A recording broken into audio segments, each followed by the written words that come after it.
This is what mine automatically connects, but it's uppercase VRCC. Everything's uppercase? There it is, 3 o'clock. Well, that thing's coordinated to my watch. So I gotta write down, I hope it's Okay, current. uppercase VRCC 12-13.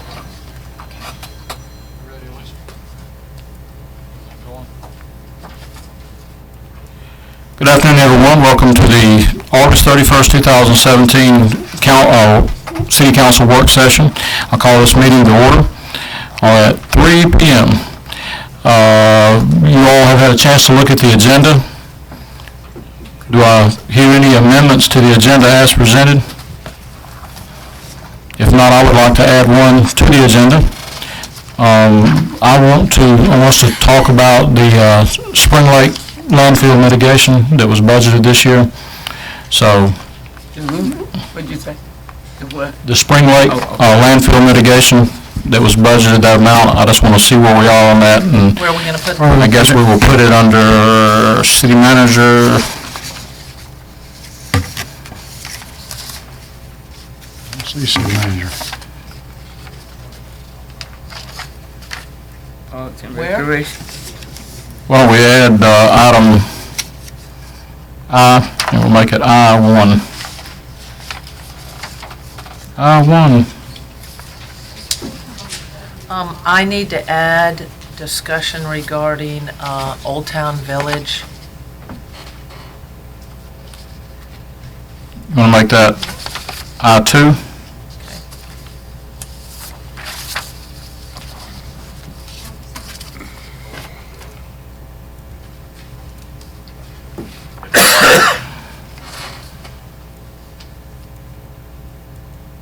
Okay. You've added I1 and 2. I1 and 2. I1 will be the Spring Lake landfill mitigation, and item 2 will be the Old Town Village discussion. Okay, do I hear a motion that we adopt the agenda as written and amended? So moved. Have a motion and a second, all in favor? Okay. We aren't even supposed to vote at these meetings. This is a work session. That is right. No vote. But it made it, it is official now, though. Okay, tab A, governing body. Ladies and gentlemen, you have the minutes of the July 27th, August 1st, August 18th, and August 25th meetings. You should have had a chance to look at those. Right, if you don't, then please do so by Tuesday so we can vote on them. And Councilman Carter is really good at catching stuff like that, so thank you for your diligence in looking at those. I fixed one this morning. I know. Item 2, Carroll County inmate work detail agreement.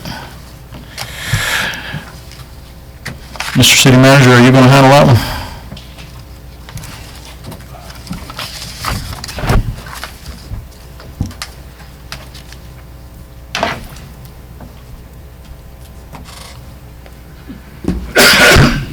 I had an opportunity to have lunch with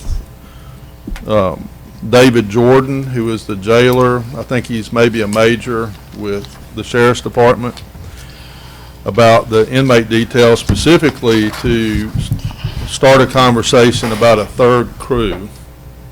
And unbeknownst to me, in June, we were presented with 2 agreements between the city and the Sheriff's Department for the one for each of the inmate crews, and we only passed one of them. And one reason it was confusing is they, on the surface, appear to be identical, but one we provide a van and one they provide a van. So I'm bringing back to you today the second one, the one that we didn't approve, which is the one that requires the van. This is going to take us through the end of 17. Several things that I learned during that meeting included the fact that of the people who over time have had these relationships with the sheriff and gotten crews, most of them have fallen by the wayside. And one of the reasons that we're basically the next to last man standing is because we're the ones paying. you know, several of the others were freebies in small communities. I think Temple is still getting a crew and not paying for it. So they're on the bubble of losing that one. It didn't sound hopeful for getting a third crew. The problem being that they have a population of around 400 now, and they categorize them by offense, and there's only a handful of people that are in the group of offenses that we can take, probation violation and DUI and that kind of thing. So unless that changes dramatically, I don't think they're going to be willing to commit to more than they think that they can provide every day. What I proposed to him was that they consider a third crew that is conditional instead of mandatory, where they only provide the crew on the days that they have the guys and we pay for it on the days that they provide it. Now they feel obligated, if they sign an agreement to do it, then they, no matter what, they got to do it. So they're only going to commit to 2 because they know they can do that, and they're not sure they can do 3, but they might could. So that's sort of where we're going with that. I don't know if the sheriff's going to be open to that or not. But I do expect price increases in the future, and he wants both of these agreements to change in 18 to where we provide the van. So one of the things that I've talked to Charlie about is putting a van in the budget for 18 for that. So you should expect to see that coming along. So we recommend you approve this one. Have we been operating with both these crews even without this agreement? Correct. I see it's predated June. Correct. Yeah, I think it's a July 1 to December agreement. But yes, they have continued to provide the crew, and we've continued to pay, I'm assuming. Did we pay after the fact or before? It's What? quarterly. Twice a year, I believe. And what? I'm not sure when we pay any. Yeah, I don't know if it's ahead Like of, it's after and they send us a bill. right, so we probably haven't paid for it, but they've just on.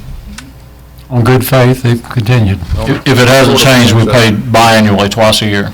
Quarterly. Quarterly? Yes, Yes, that's quarter- quarterly. Okay. Yes, 11/6/25 a quarter, but I'm just not sure if it's billed ahead of time or after the fact. All right, 2 things. I don't disagree with you about the vans, but it's really difficult. It's difficult when my other job carries me to another football stadium almost outside the county, and at 11:30 at night, you see Carroll County work detail, and it's our van picking up stuff at their football field. And you're sitting up here with 3,000 or 4,000 people saying, how's that possible? Is it their van? Oh, it's our van. And I'll give you an example. 2 weeks ago, no, last weekend, we did Bowden and Bremen in Bowden, Georgia, and after the football game, the guard and 6 inmates picked up all the trash at Bowden Stadium In our van? in our van. Because as it is now, they provide one van, we provide one van. So I just want to make sure it's our van that you saw. It is our van that I saw, but if we supply both vans, then they're going to be able to do that again. So we need something in the agreement that restricts I'm not saying the use of restriction. the van. I'm Just- I right. think it would be restricted to in the city use. Well, I'm not saying that because they have to they have to get them and bring them up here, then carry them back. They don't need to bring it back up here. But if it's going to stay at the jail, then okay. But if it's not, then we need to be at least aware that they're carrying this outside the scope of back and forth to Right. Billerica. Okay, I'll talk to him about that. I didn't know that. That's, Now, the other thing is, we, because of lack of concern or lack of people being able to come out in the previous contract, at that time, we signed contracts for 6 to 8 people. And they limited that down to 6. could we not ask again if we could go 6 to 8, which would take us away from maybe having to do that third, and then allowing them, if we could do the third, a little more money? I mean, let's face it, these guys help us quite a bit. But let's also face it, there's $25,000 in the pocket for them every time, every year. Would you like to echo that sentiment? Absolutely. This is where the third crew request came from, so. And they do a great, wonderful job. I guess the only gripe that I've ever had about these individual people is you got people, these inmate crews go down the road and doing something, and they're doing a cutting grass, and next thing you know, they're at some place picking up trash, rather than finishing cutting the grass down Highway 61, because somebody has pulled them off to carry them somewhere else. Yeah, I'll explain that later on. Okay. It's not just one time, it's several times. Any other questions on the contract? Mr. Barber, you can present these at your seat too if you would prefer. That's your call. Okay, if not, moving on to item 3, sale of city-owned property to Georgia Department of Transportation for right-of-way for North Loop. I had a conversation with Mr. Savage from GDOT. I picked this up sort of midstream. We evidently made a purchase of property a couple of years ago, and you see the details there, 75 acres, et cetera. GDOT needs a little bit of that for right-of-way for the North Loop. They appraised and offered, we had appraised and offered, and I'll show you those numbers. He and I got together, what we felt like was a reasonable number was $49,000 for the property, which was a little bit more than what we paid for it. We paid about $6,500, and that's about $8,200 an acre. The property really doesn't have great value. About 15% of it's floodplain and it's landlocked, so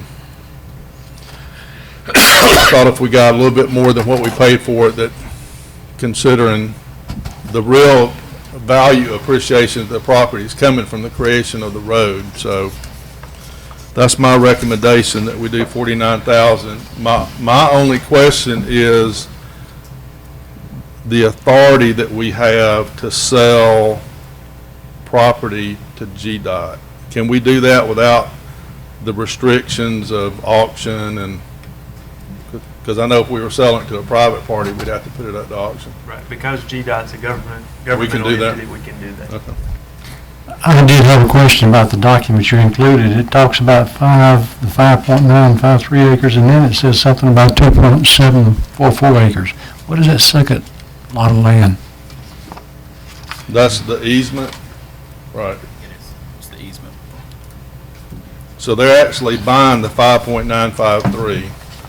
And we're giving them, And then the easements is the 2.744. Tom, I know you don't know the answer to this, but why did we buy this property to start with, just out of curiosity?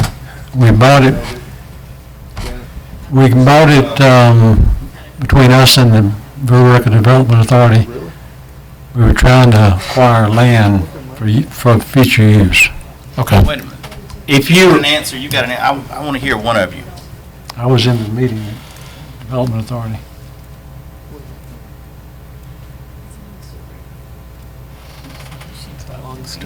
if you could see the map of this property, it abuts Fullerville soccer fields. And sooner or later, you're gonna run out of space to park cars. The Industrial Development Authority tried to negotiate with them to buy it, and then they got frustrated with the people selling it. And so Milliron stepped in and ran the purchase through the council. We bought it because it abuts some land, and we wanted it for future use, is why we bought it.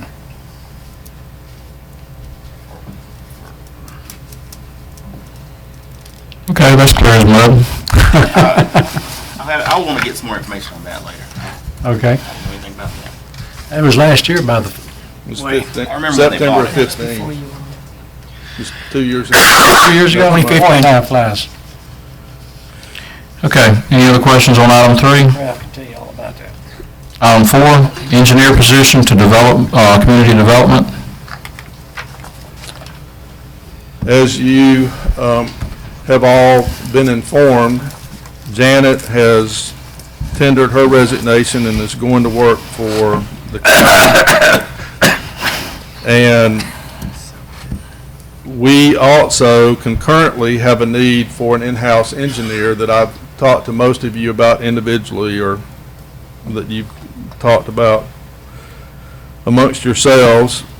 Because of the timing of the vacancy, I would like to also reorg the way that we do those positions, with the community development director title going to the engineer, and the position that Janet's currently in becoming a planning and zoning coordinator position, reporting to the engineer.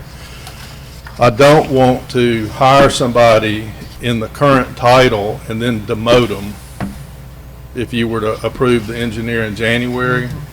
And I can't wait till January to fill the position that Janet's in.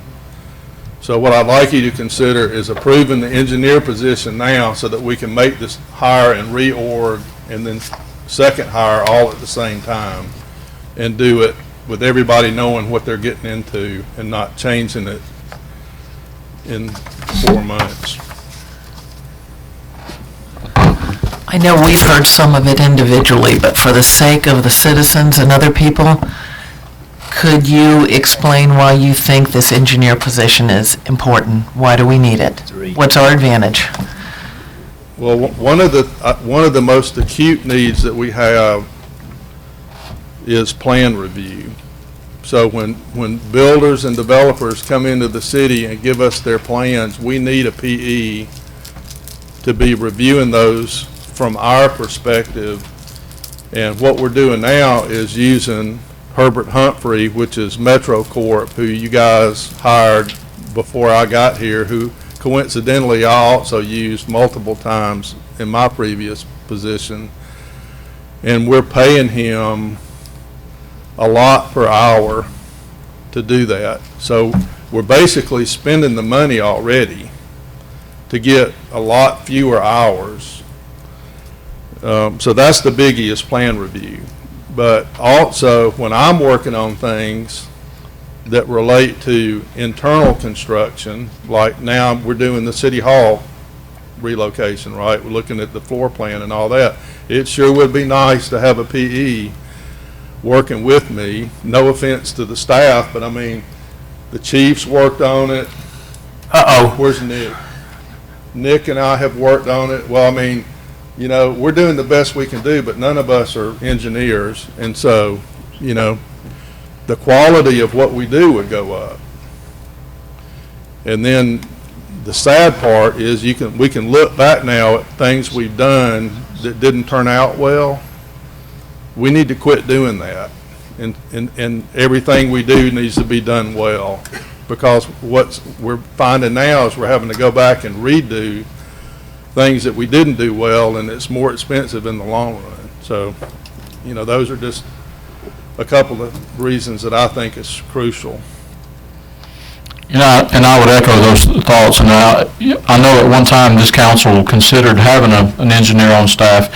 And you know, for the 14 years I was here, there's countless times that I wish we'd have had an engineer to look at plans and review things that we had going on. And so I am 100% behind this. So, anybody else?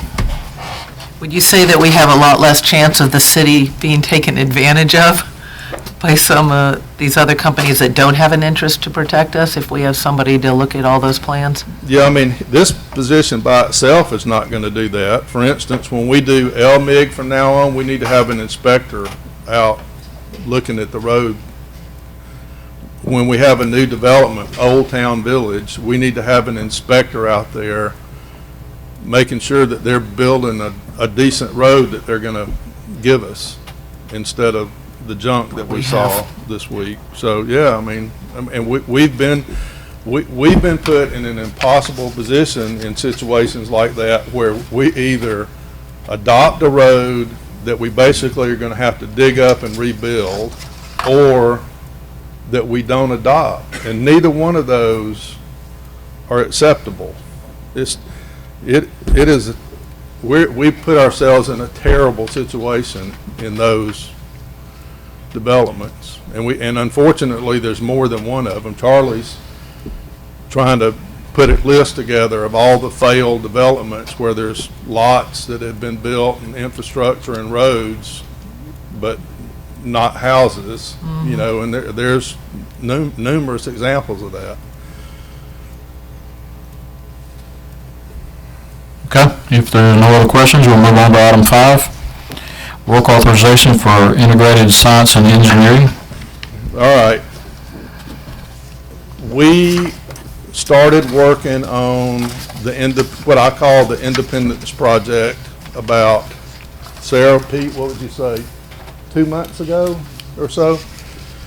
So the Independence Project is basically, what do we do to identify and obtain additional water resource so that we can negotiate the best deals possible with our neighbors for water. And to do that, we've got to have people that know a lot more about water than what the three of us know. Although what Pete knows is significant, that's not the part of water that he's the best at. And so I have been using Integrated Science, who I know from previous work. They're in Noonan. And one of the attractions of them, other than my familiarity with them, is they are like the pass-through to a guy who is supposedly the top water strategist in the state. He's the former EPD assistant director and the former head of GFA. And so he is the guy that's working with us. And so when I've been coming to you telling you that we've been looking at things and scheming and plotting, that's who's behind this. And what I have the authority to spend $5,000 doing that, but I'd prefer for you guys to authorize them to work for us and approve that rate schedule. And then when I get up near that 5,000, we'll sort of know where we're headed, and then I can bring a task order project by project, and you can control the cost that way, right? Plus I can't spend more than 5, and then I have to stop. But I think you can, if you talk to the two folks that are helping me on this, you know, they can give you some feedback about what these guys bring to the table. Now, as it turns out, Pete and this guy are in cahoots, right? They both have EPD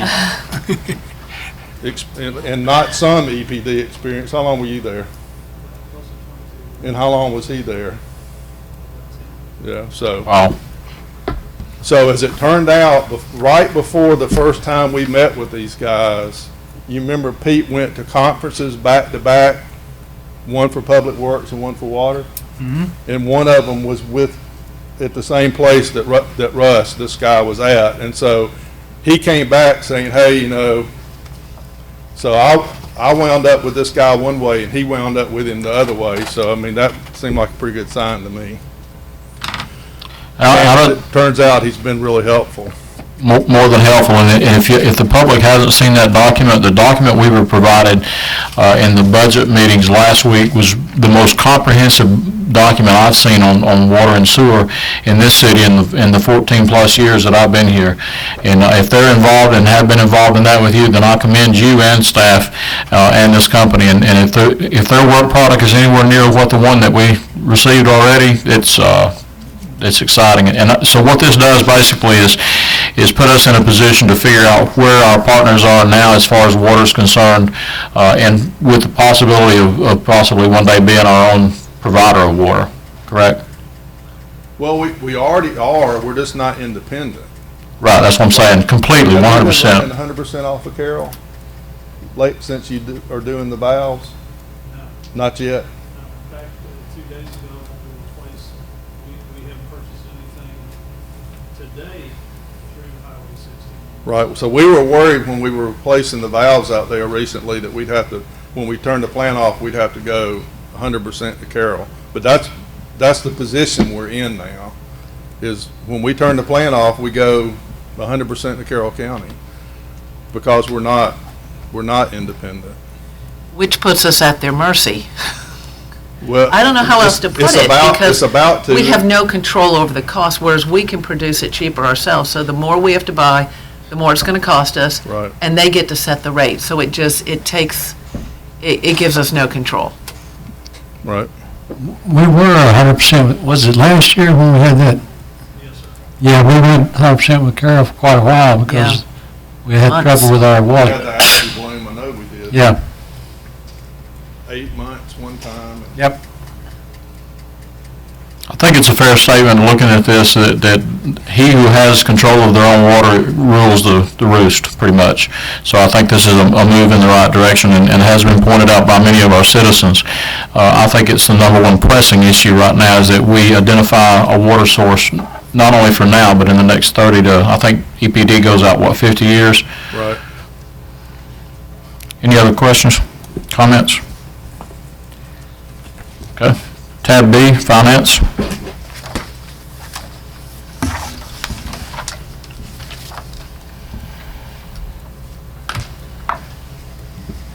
Good afternoon. Good afternoon. First, we have the financial update from July. We'll start with the general fund. I don't know why that's always way down there. Just to refresh everybody, that's our administration, police department, recreation, and public works. So this is at the end of July, and as we get further along in the year until we start bringing in property tax, we will see our cash start to decline. So we've been at $5 million, so now we're at almost $5 million in cash at the end of July, but we'll see that kick back up once we get our property tax in later. Next is our unassigned fund balance. So that's the equity, the unreserved equity that we have in the general fund, $5.2 million. Going down to the major revenues, which in general fund is mostly tax, and the majority of them we receive later on in the year. Sales tax, that first one, we do receive throughout the year, and we are trending above last year in that one as well as the rest of them. Property tax, it looks kind of skewed that we're 102% over last year, but that's just some of the payments that have come in.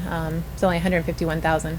Occupational tax, we still are at 14% higher than last year, with $367,000. Permits and inspections, we've talked about this multiple times. We are way over our budget, which is good news. Going down to the fund status overall, revenue and expense for that budget is $11.9 million. Our revenue is trending at 5% over this time last year. Our expense is showing over last year as well by 11%.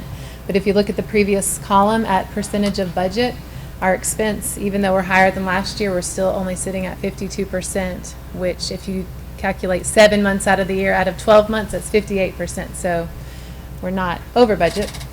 Going on down to water and sewer, we do have negative cash in that fund for operating. Again, that's not negative cash in the bank. It's in our pooled cash. This fund owes money to the other funds.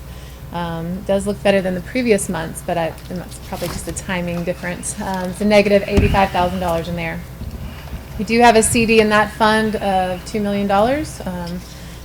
$2,059,000. Our outstanding bond, which sits in that fund for the sewer plant, $33 million. And in that fund, our unrestricted net position is about $2.3 million. And that's roughly equivalent now to about 4 months worth of expenses. So if something happened, we would have money for 4 months worth of our normal operating expenses. And you know, in light of Harvey and those types of things, that's where you would want to have some cushion to be prepared for those types of situations. Next, the major revenue status is there, water and sewer sales, just slightly over last year at this point. And tap fees, we've received $363,000 in tap fees. I'll pause.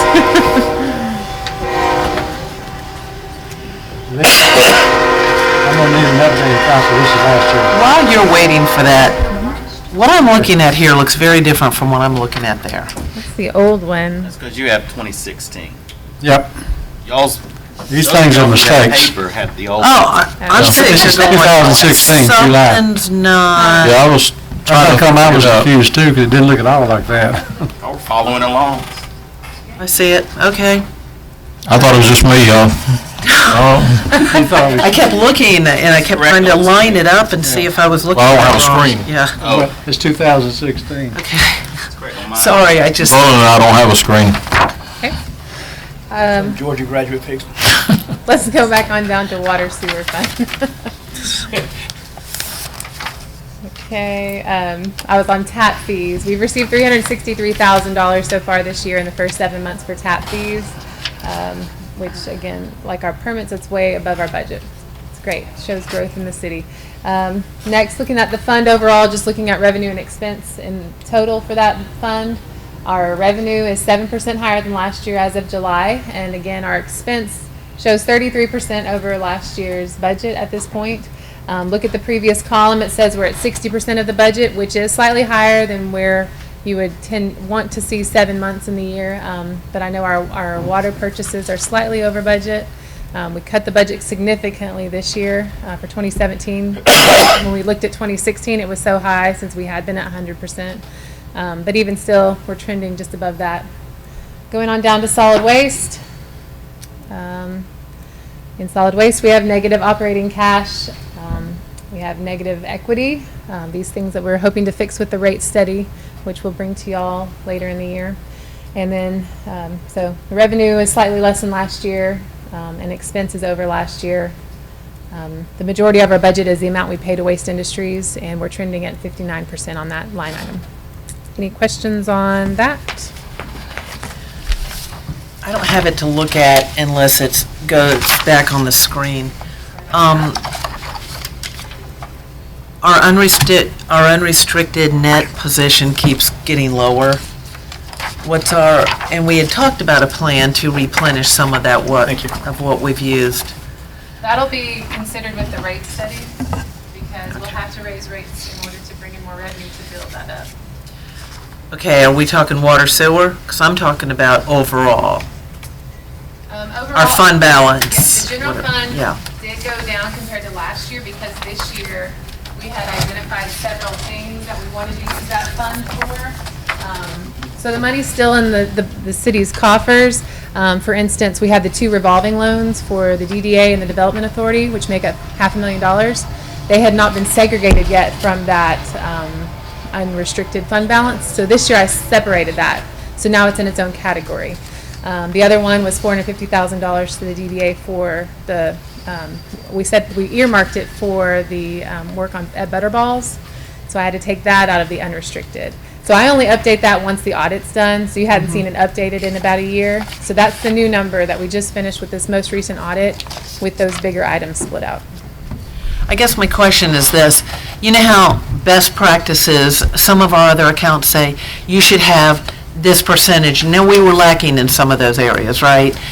You should have 33%, or you should, if you use this, you should be putting back this much until you reach this level, so that if something goes wrong, you've got those extra funds in those different departments. What I'm wondering is, and I guess Tom will have to look to you for this guidance, is how much money should we have? Because remember, we were always told it was 10 million, and it wasn't really 10 million? Well, you won't know that. It wasn't really 10 million walking around money. No.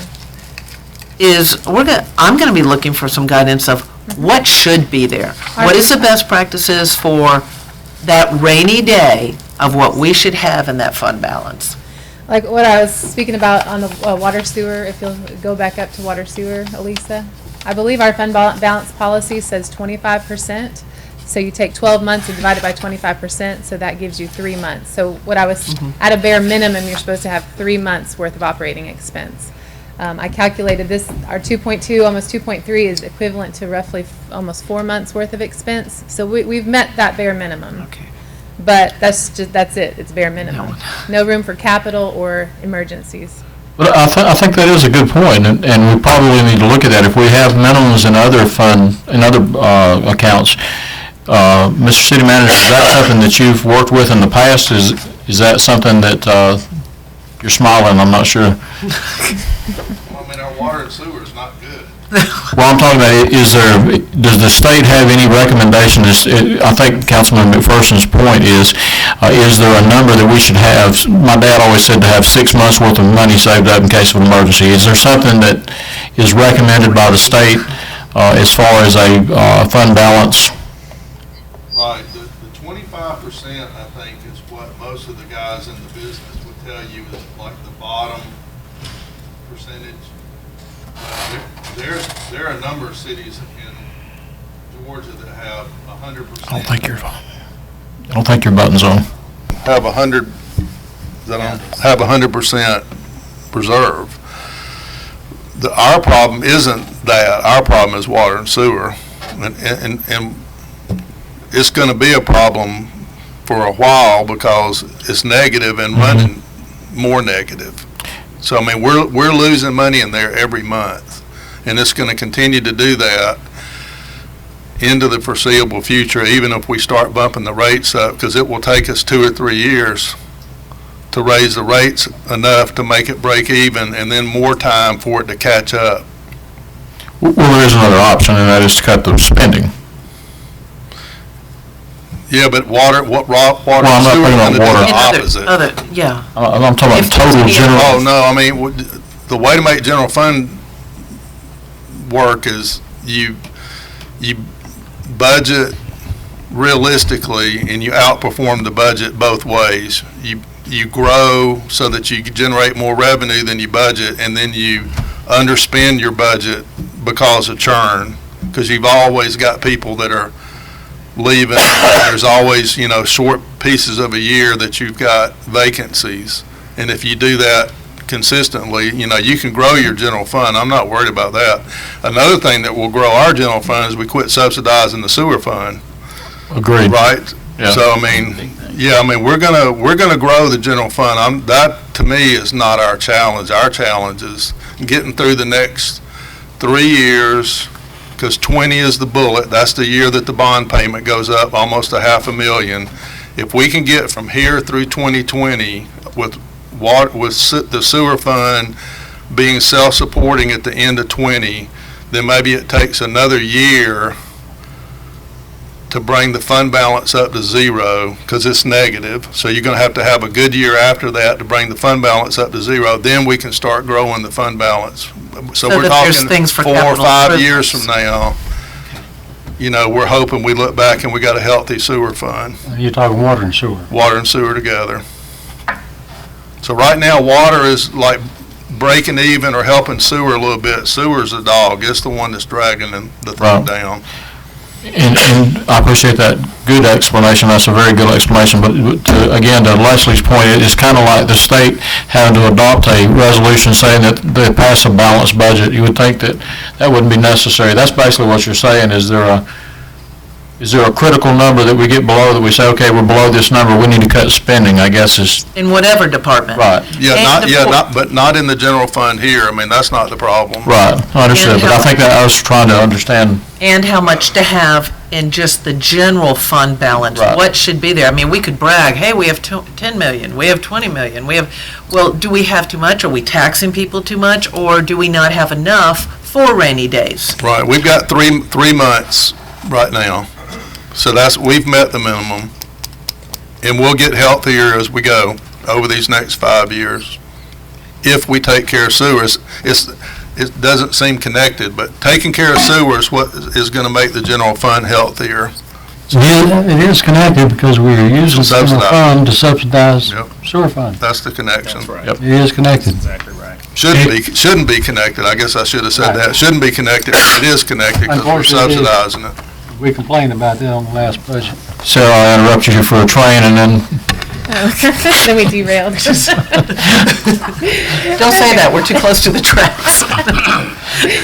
Okay, so I passed out an update on the new library. We had talked about this in the previous couple weeks at our budget meetings. Are you able to put it on the screen, Elisa, or did I give you a copy? Sorry.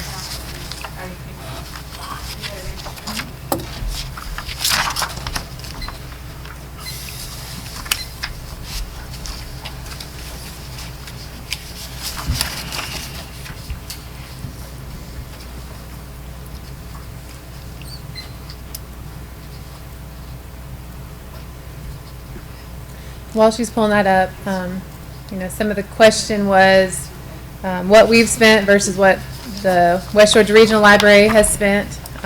We're still waiting on figures. Vicky's been in communication with their new interim director. So, he's trying to dig through what the numbers himself for them to give us their more accurate numbers from West Georgia Regional. But I'll kind of walk you through what I've provided. She can. Okay.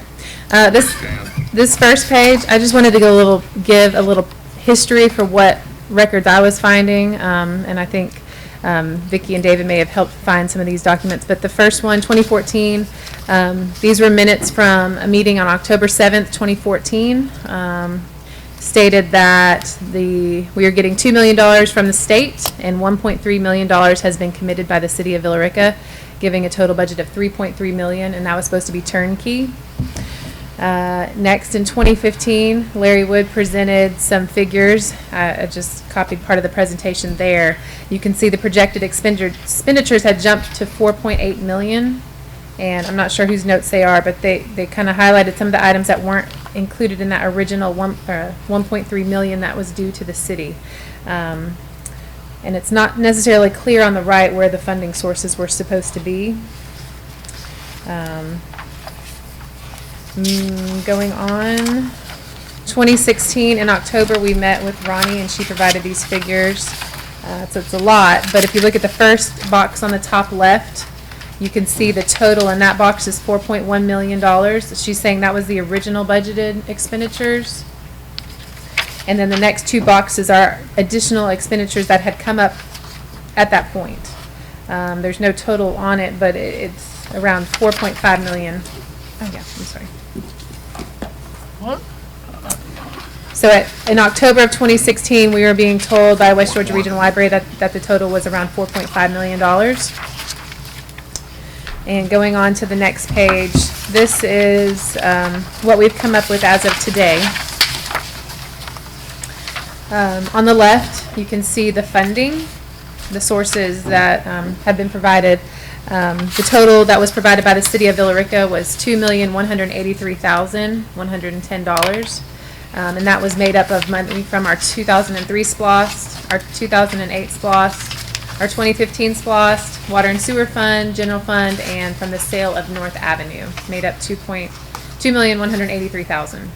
The state of Georgia provided $2,150,000, and Carroll County provided $250,000. So total of $4.583 million as far as funding. On the expenditure side, I'm providing you, if you see the items with the asterisks, those are the numbers that she provided for us in May. Our most recent figures from Ronnie were in May. And those are the numbers that she had given us from what was paid out of the West Georgia Regional Library system. And that included $1.6 million that we gave directly to them. Now, the items at the bottom, the 7 items that I've listed there, those were items that we paid for out of our checkbooks. Water and sewer line, we upsized and relocated in order to put the library at that location. The architect we paid for directly. The landscaping, $78,000. Asphalt, $36,000. Lift station, we spoke about that at the budget meetings. That was a lift station that was run over by a truck. That was the second lift station we put in. AT&T for $8,000 and miscellaneous items for $9,500. For a total expenditures of $4,565,466. Now, you can see I've listed exhibits there because I did provide the detail for those different items. If you flip to the next page, these were the general expenditures. You can see the architect payments that we made. Again, these are the checks that came out of the city of Villa Rica. The other items paid by the West Georgia Regional, you'll see the asterisks. So you can see there the detail for what we paid the architects, the checks that we wrote to the West Georgia Regional Library, paving, miscellaneous, and on the bottom you can tie that back to where the money came from for those different items. The next page, similar situation. I was just showing you what we paid out from the city of Villa Rica to relocate and upsize the water and sewer for the new library, $194,000. We use SPOS money for that and water sewer funding. You can see the dates and the vendors on that. Next is the cost of the landscaping. This money came out of the sale of North Avenue, but you can see the various expenses that have happened since December of 2016. I tried to sort it by vendor so you can kind of quickly see who we were paying for what. That was $78,000. And then lastly, I provided just small copies of the checks that we wrote to West Georgia Regional Library. We wrote $1,926,000. $250,000 of that was money that we got directly from Carroll County. We turned around and cut a check for that. So I marked that check. But the rest of it was the $1.6 million that we gave to West Georgia Regional Library, which was used towards the construction. So I know it's a lot of information. And again, we don't necessarily have the final numbers from the state, but I've shown you everything that we wrote, what we paid for from the city of Villarica. Anybody have any questions? I know you're just now seeing it, but is there anything? Well, I do have one question. In the report that has the funding and expenditures, Yes. Benning Construction, you've got in red there, includes $1.6 million roughly paid by the city of Villarica. Where is that reflected in the funding side? It's just all encapsulated in that. So all the money that you're seeing that City of Villarica spent, $2,183,000, makes up that number, and then all the items with the red exhibit letters next to it.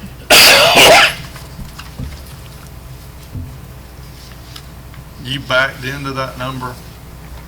Which number? I guess that's my question. $1,676,000. If you go back to the very last page with the copies of the checks, there's that number. Those are the amount of checks we wrote to West Georgia Regional Library, which was supposedly going to the construction company. Minus the Carroll County contribution, yeah, okay. Correct.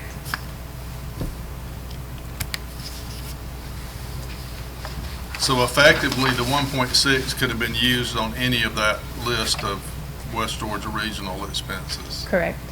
So the page that has funding and expenditures, we spent ourselves 2.2 million, Yes. thereabouts, Yes. rounded off. That we've identified. Right. That we've identified. Are you pretty confident this is everything on our side now? I pulled everything that has, unless it was charged to some strange account number and I wouldn't know to look for it. You're seeing the detail from our accounting system for anything that was posted to the library, general ledger accounts. So, Okay, I just want to make sure I understand this, because there has been a lot of speculation and information out there that we were over budget by a lot. And so reading this, we were $18,000 under budget on a $5 million project, basically 4.6.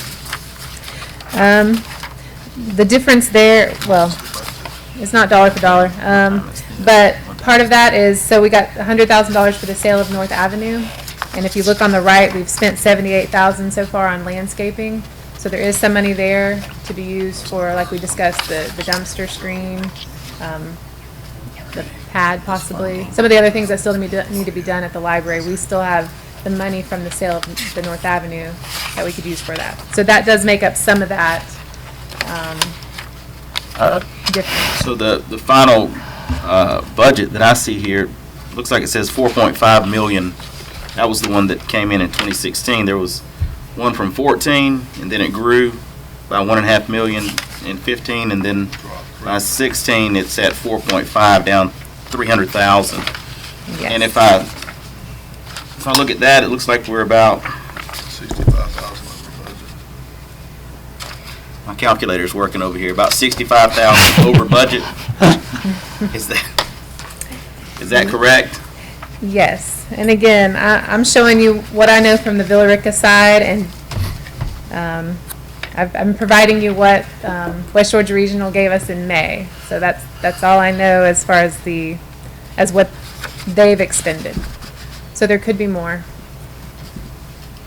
Well, if there is more, will you be coming back to us? Because that's sort of what I said to you last Friday. I wanted to get, I want the actual numbers.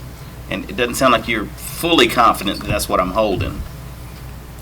I'm not until we hear back from the state, and he's not going to give it to us until he's confident in what he's providing us. Who is he? The interim. The interim that took Ronnie's place. Well, it looks to me like we committed 1.3 million for the library, and then we ended up spending 2.183 million. So, like the difference between those two is what Rover's expended. I don't know, I'm just no fat football coach. Oh, fishing Coach. fishing coach.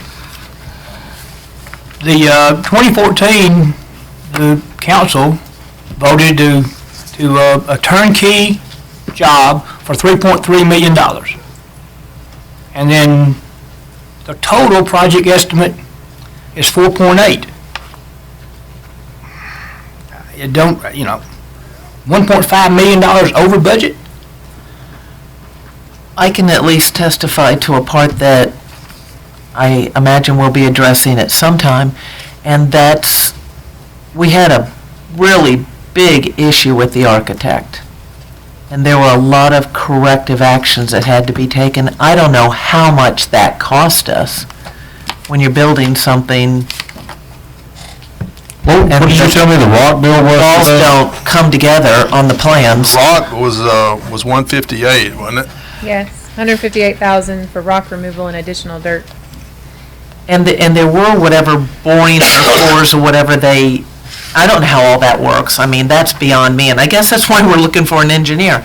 My To look at all this. One observation would be is that you didn't pay enough for the architect. When you look at it as a percent of the project, it's too low. At least, that, what? Pete, you gotta, But Tom, to get to that number, it's tiny. Look at that number. Well, I know that, but- 33 out of 4.5 million, that's not a normal ratio. but I think you may be using the wrong numbers though. It should be a percentage of the original budget, not the final budget. Well, even if the budget was 4.5 million, I mean, But the budget wasn't, it was 3.3. 3.3. Mr. Mayor, well, I'm sorry, are you done? it just looks to me like the 2016 estimate was 4.5 million, But that's what I'm looking at. which too. is the most recent number that Sarah's presenting, so. Yeah, but the issue Council becomes, Talking about 3.3. the issue comes is this council, or a council from the city of Villa Rica, voted $3.3 million to build a library. And yet, the numbers say that it's $4.8 million. Right, but at some point, y'all approved that SPOS transfer, Right. Don't- Mr. Mayor, which is the one, how you Clint got. was integral to this from the beginning. Would it be appropriate for us to hear, it since we're asking these questions? Not in the work session, it wasn't.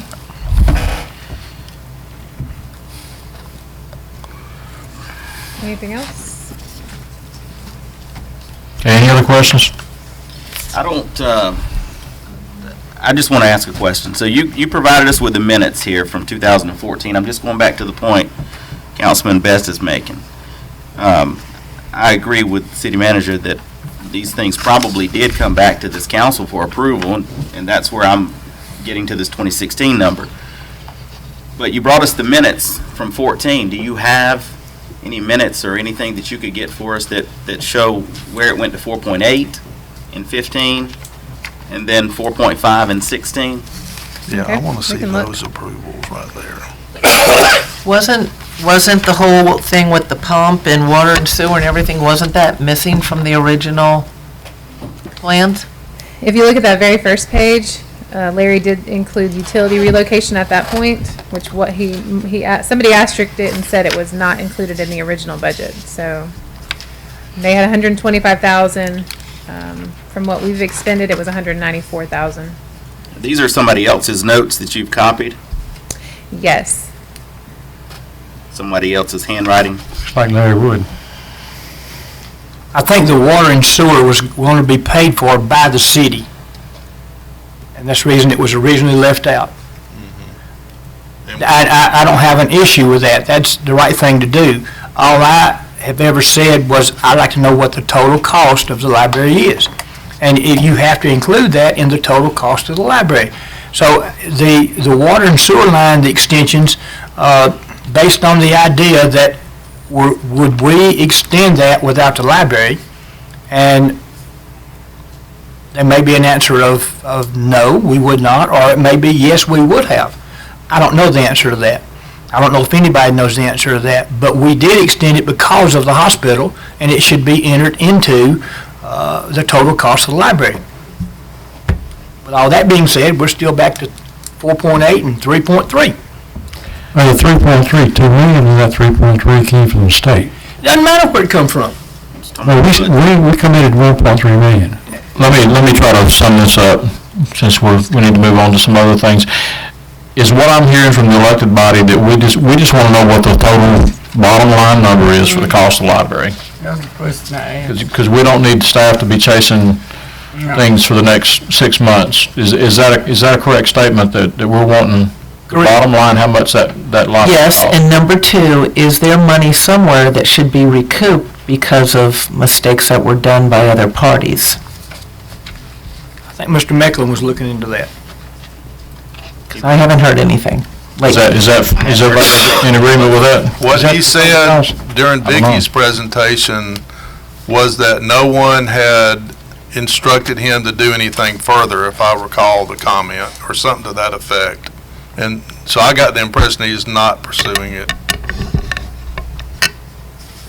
So I think the council's, if you want that to be pursued, then the council needs to direct the city attorney to pursue it, because I don't think it's being pursued.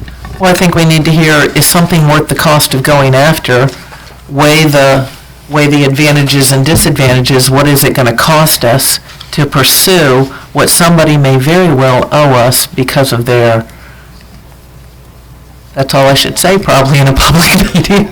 But- Yeah, their performance. I'm going to offend staff here if I can.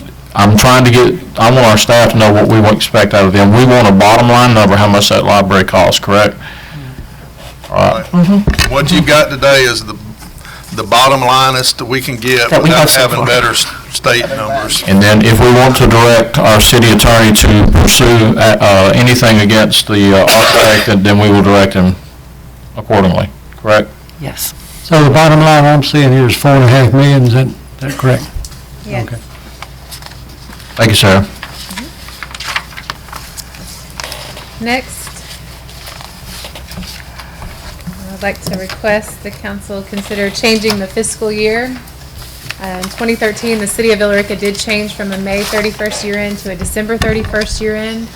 However, this makes budgeting and forecasting very difficult. We spoke about this last week, but just briefly, requesting that we move to a October 1 to September 30 fiscal year. As far as budgeting goes, we would be setting the millage at the same time as we would be setting the budget during the summer. So right now, we set the budget in December-ish, January, and then we set so we go ahead and set the budget for instance, 2017, and now today you have adopted the millage rate that'll bring the property taxes for this budget that you've already adopted. So it either puts the council in a place to, you don't have much wiggle room because you're setting the revenue for the budget you've already adopted. For 7 months of 8 months we've already spent. If we change the fiscal year, again, we'd be setting the millage at the same time we'd be setting the budget, so I would know exactly how much I'm budgeting for as far as property tax revenue. For forecasting, I've stood up here many times and said we won't know till the end of the year, or I won't know till January, February, because the money we receive in January, February gets booked back into the prior year. So during the summer, I cannot tell you, okay, we need to pull back on spending, or we're going to have a surplus. I can't do very good forecasting because I'm receiving over 40% of my revenue in the fourth quarter, or even into the next calendar year. If we change the fiscal year, again, October 1 to September 30th, then the majority of our revenue would come in at the beginning of our fiscal year. And so by the time we got to March, like Tom talked about at our budget meetings, we'd be 6 months through the year, and we would have received the majority of our general fund revenue, so we could do some better forecasting for the end of the year. We would know if we had money to do some projects that we wanted to complete in that year, or if we needed to pull back on spending. So. I have a question for your little fishing coach. And Shirley, how would the two have been on the council when they changed it to a calendar year? What was the rationale for that?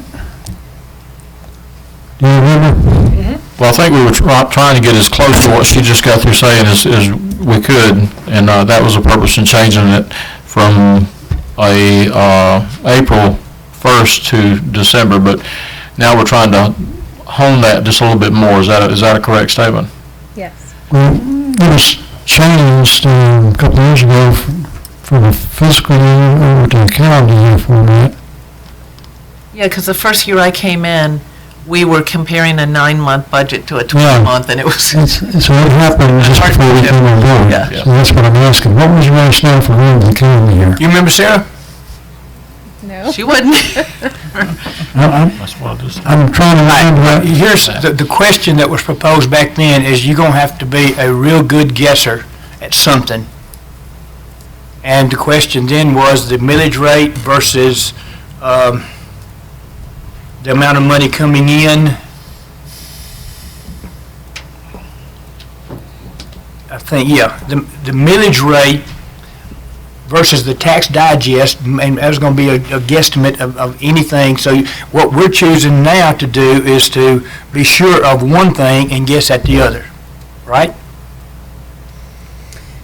I mean, that's the main. But basically, I mean, it's true. You're going to guess at one thing that you're going to be positive with, and you're going to guess it at the other, and that's, y'all been real good guesstimators, and that's what you choose to guess at. But reason we changed was the previous people wanted to guess at the other, or to be positive about the other and guess at what we're doing now. Does that make sense? It's just a We're changing our technique of guessing. That's all it was. And as long back as Larry Wood was here, he'd tell you real quick, and he was pretty good at guessing of what the amount of money was coming in from taxes, and then that's what he would guess how much money that would be, and then relate that to the millage rate. Well, all of a sudden now we're going to change it, and that's the reason that we were told. Seems to make sense under your explanation, not being the financial person that you are, obviously. The explanation you've given us both in the meeting the other day and here, it seems to me to make sense to do this. Think about the timing of the two things that happen. You get the Revenue digest and the from the counties in late July or August, Early July. early July here. I used to get them late July. So you get them in July, and then you set the millage by the end of August. And then we're finalizing the budget at the end of September. So that's not all ideal and great, but it's pretty good. Yeah. It's better than what we got, that's what you're saying. And when do you get the Well, report from the county? it's better from our personal philosophy of budgeting and running the place. Now, if we, one day down the road, somebody else may want to do it a different way, but this is our philosophy, is October is the best fiscal year for how we like to run the place. We have to provide our numbers to a lot of the counties, to Carroll and Douglas County. Is this going to affect that deadline for either of those two counties as far as numbers to them or any other? Is there a negative or downside to doing this? The only difficulty will be when we're comparing a 9-month year for a little while. So I'm asking y'all to approve this now. That way, as we go into the budget season, we know we're looking at a 9-month year from January through September of 2018. And then in October 1, 2018, we would start a 12-month period. So when you stick a 9-month year in there, it does make comparison hard for a little bit, but it's nothing we can't work around. But just the first one. Well, we've already had that 9. Yeah, we had that once So before. it's not going to be something we My can't. first year. It's not just comparison, though. You got to realize that we're going to approve a really skinny budget. Those 9 months are not going to be 3/4 of Yeah. a normal year. Right. They're going to be half of a normal year or something. in revenue. Okay, as long as it's less. It's gonna be a lot less because you're taking property tax out of it. So we'd have a budget with no property tax for 9 months. Okay. I just gotta trust you guys. Now, I'm fine with that because that's what I was used to at Lockheed. We had an October, September. Yeah. Just a matter of how you want to run it. And we had just gone through this 9-month cycle, what, 4 years ago? 3 years ago? And I just want to say right now that I appreciate staff and the city manager. These city council packets, if y'all will read those, a lot of that information is in there, and I know y'all read them, and I'm not saying you don't, but I'll be so glad when we get this where the public will have access to that same information so they'll know what we're talking about, because I can remember many times sitting out there trying to figure out what in the world they're talking about. And so when we get all this where it'll be available to the public and out in the crowd, that'll be great too. But any other questions? Okay. All right, next, talking about cycle billing. We spoke about this a little bit, again, at our budget meetings in the past couple weeks. So currently, we have one billing cycle. We read the meters around the 15th of the month. We send the bills on the 30th, and then the bills are due the following 15th. So there's a whole month between when you've used that water to when you're paying for it. And then we don't cut off until the 25th of the following month. So there are 70 days between when we read it and you being cut off for not paying for it. Or from when you use it to us cutting you off for not paying for it. So the time between reading meters and the due date is the whole month, 30 days, and the time between the due date and the cutoff is 40 days. What we're hoping to move towards is having multiple billing cycles. So we would take the city and we would divide up the routes probably into 4 so that we could have a billing cycle every week. So this would spread out our cash flows throughout the month, and it would spread out the staff's workload throughout the month. So instead of rushing to get things done at one point of the month, whether that's billing or cutoffs or whatever, they would do that a little bit of work every week. So they would read the meters every week for each section, bill every week. So it would shorten the time from when we read the meters to when we send out the bill. We'd read a meter and send the bill out the same week. So there aren't these huge lag times. And same thing with if they didn't pay, we could cut off sooner. So like right now, 2 weeks ago, we called 365 people to be cut off for non-payment. And it's taken us a few weeks. It takes, that's a lot.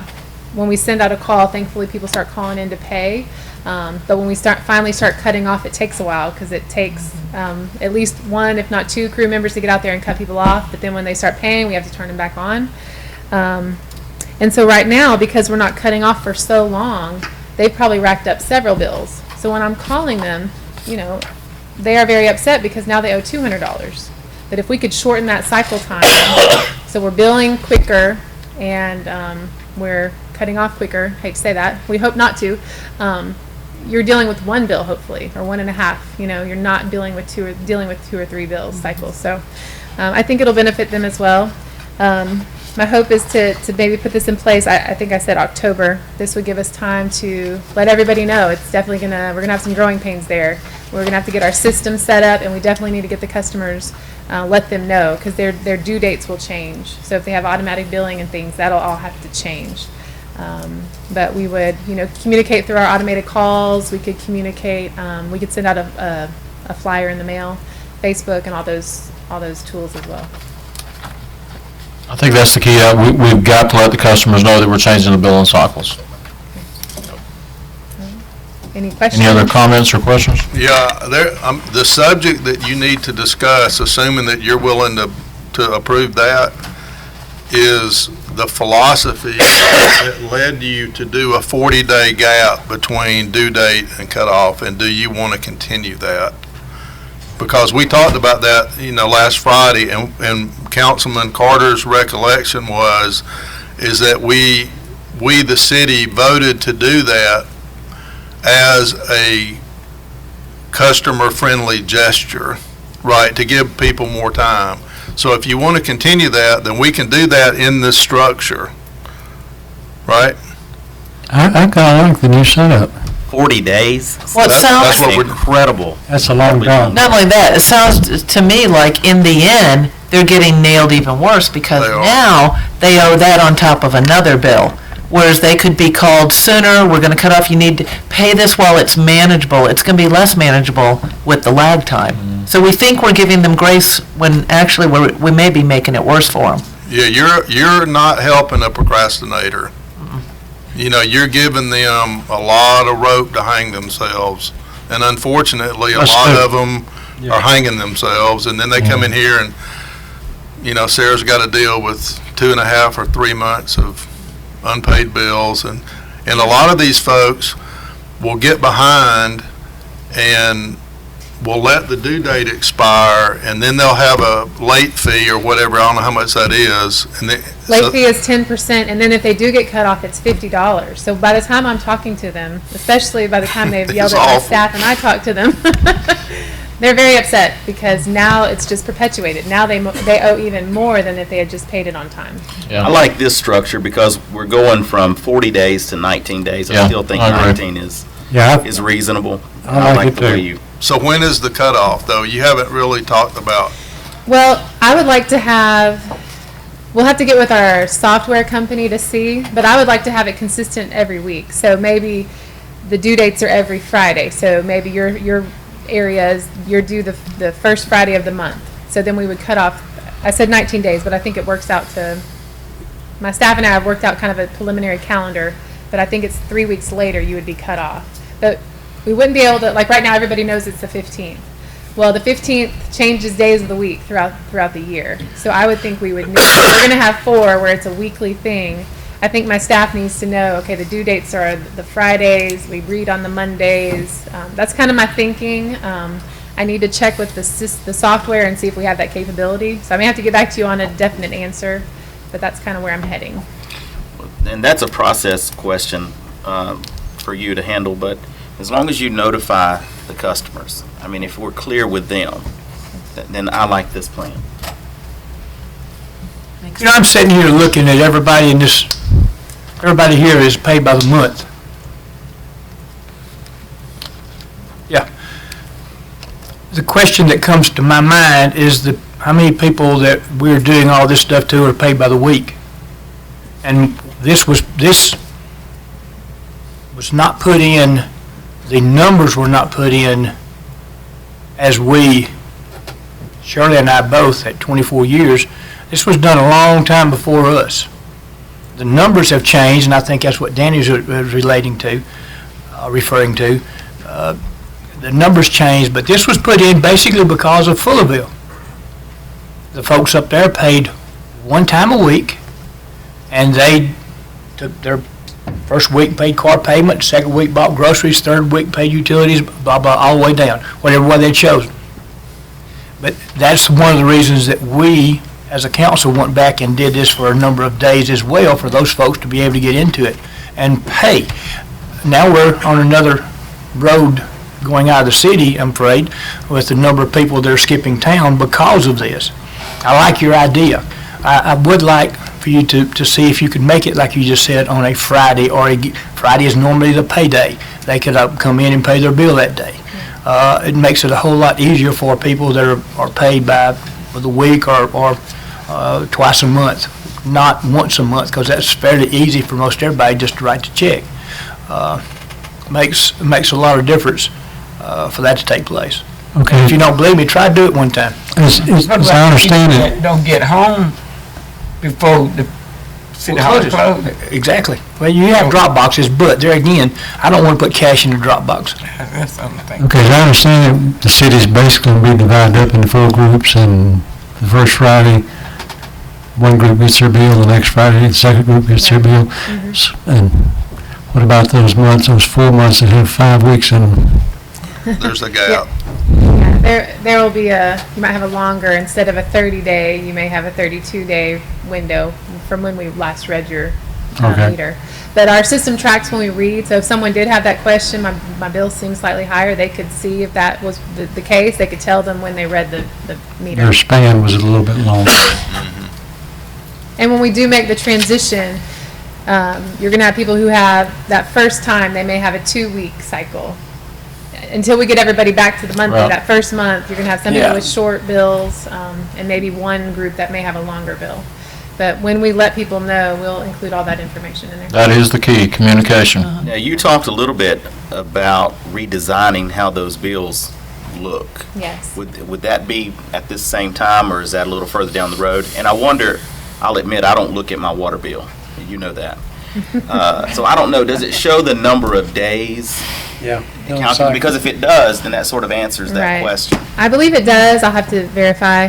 Yes, we do want to change the look of it. There's some confusion on it because it shows, the wording is previous balance. So if you hadn't paid off your previous balance, it shows that, titled previous balance. But the box that warns you that if you don't pay that, you'll be subject to cutoff, it refers to it as past due balance. So we get into these arguments, and nothing I can say, but yeah, you're right, it is confusing.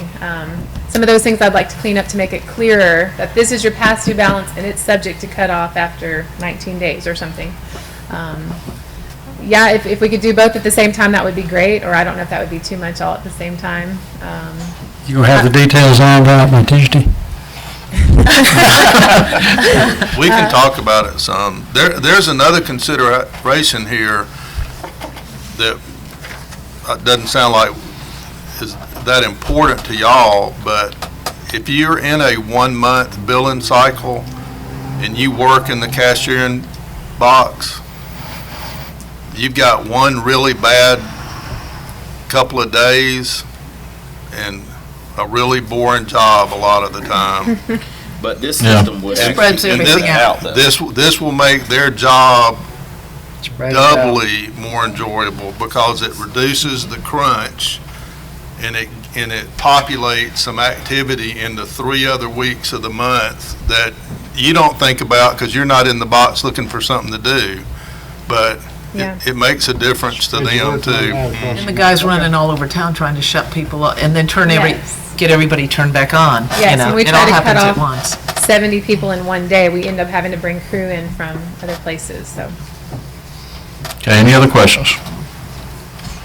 Item number 4, possible GFA loan for critical water/sewer projects.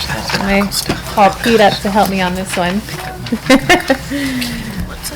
As we have been meeting to discuss our rate study and the water strategy that Tom referred to earlier, we do have these projects that, we can't necessarily wait till we get the new rates in place and we start building up this reserve. We have some very critical projects that need to be addressed now. So we just wanted to get the council's impression of, idea on possibly reaching out for a GFA loan, and GFA is the Georgia Environmental Finance Authority. We've kind of thrown out a rough number here of $3 million. And I have listed here some of those projects that we would be referring to, including increasing the line size from 6 inches to 12 inches on Liberty Road, correcting the backflow issue at the 61 booster pump station. That's where the water comes in from Carroll County Water Authority. Engineering for moving wastewater from the east side of town to the west wastewater plant, so utilizing our new nice $34 million wastewater plant. Utility betterment for the North Loop project. They came to us for the North Loop project for the list of things that had to be done for our utilities in that project. But they also said if you're doing it, you might as well better what you have. So we don't have the money for that, so that could be done as well. And additional improvements for adequate fire protection. Some of these critical projects that we don't necessarily have the funds for, this is $3 million, just an estimate, and you see our reserve is already just at the bare minimum. But if we could go out for a GFA loan to address some of these issues more quickly, improve the system. That first item on Liberty Road, is that supposed to correct the problem on Pool Road, lack of pressure Yes, sir. to put out fires with? Okay. And let me, talking to staff about this, I commend them for coming up with this idea, because what it does basically is address needs, not wants at this time. These are needs critical needs. And so it gets us to a point where hopefully as this water rate study comes along and we start to write our enterprise fund and things do get balanced, that we will have money to spend on projects to try to help with our infrastructure. And the thing that was pointed out to me, I think is critical to our future, is when we take money from the general fund to help balance the enterprise fund, we are delaying or canceling projects that we should be doing with water and sewer infrastructure, because that money would be used in those things. So I think this is a critical move in the right direction. So. Are we not going to look at an engineer job that may be able to do the same thing in number 3? Tom?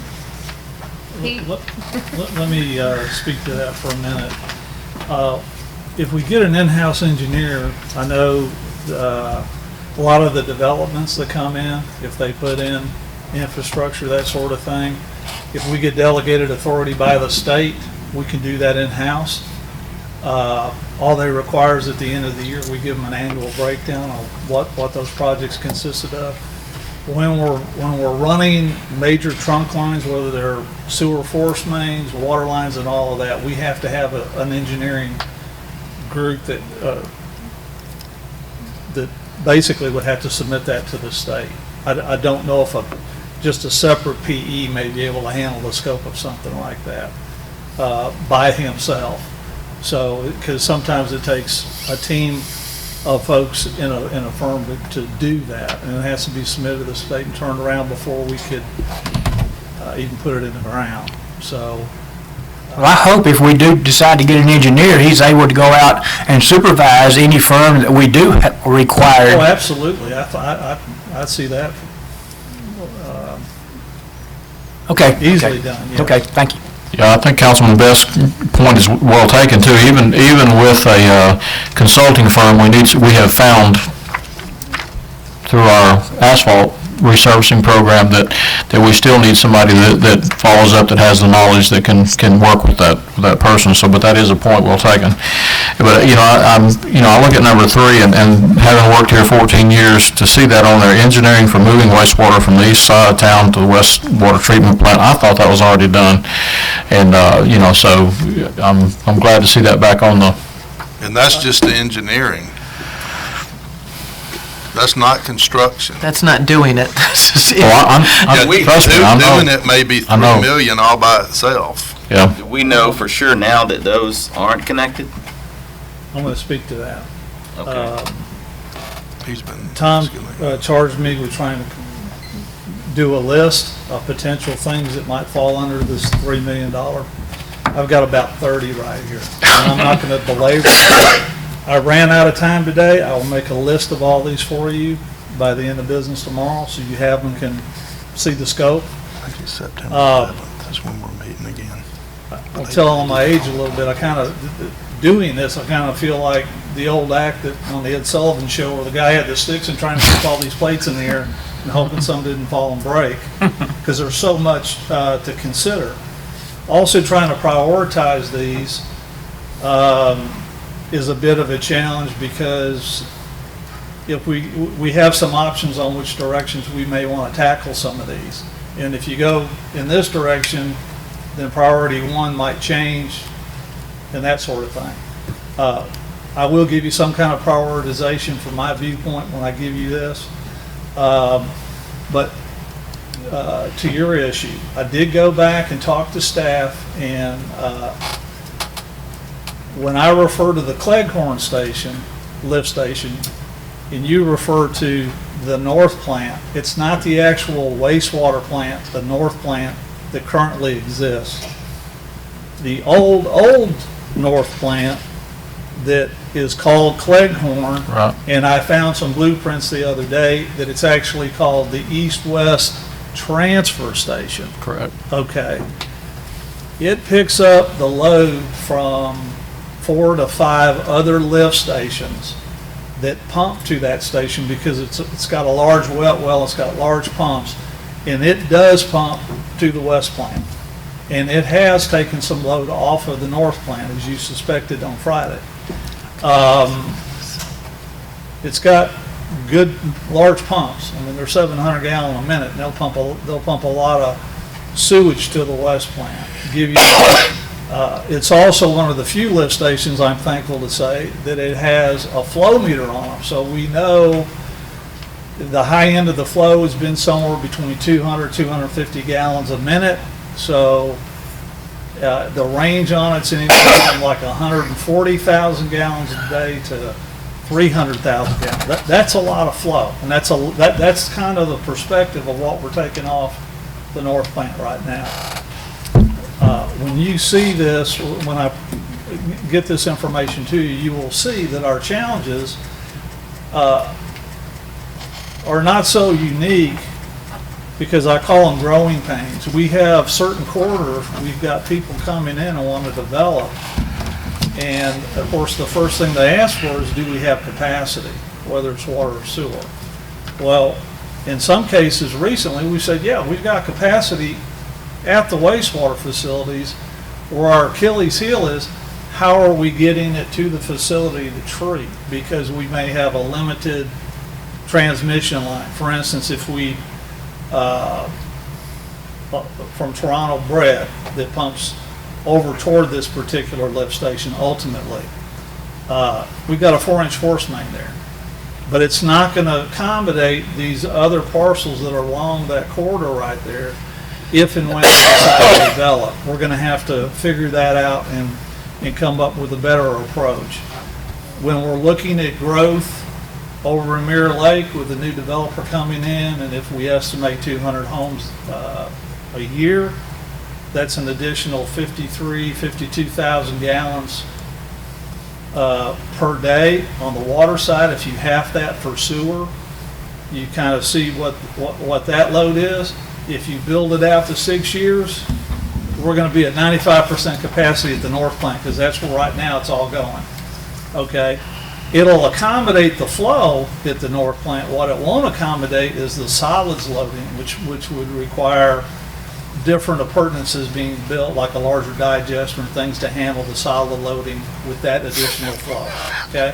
So that's just part of it. You go up to 61 corridor, we've got other issues there. Some of it, again, is do we have adequate capacity for transmission lines to get it where we need it to go?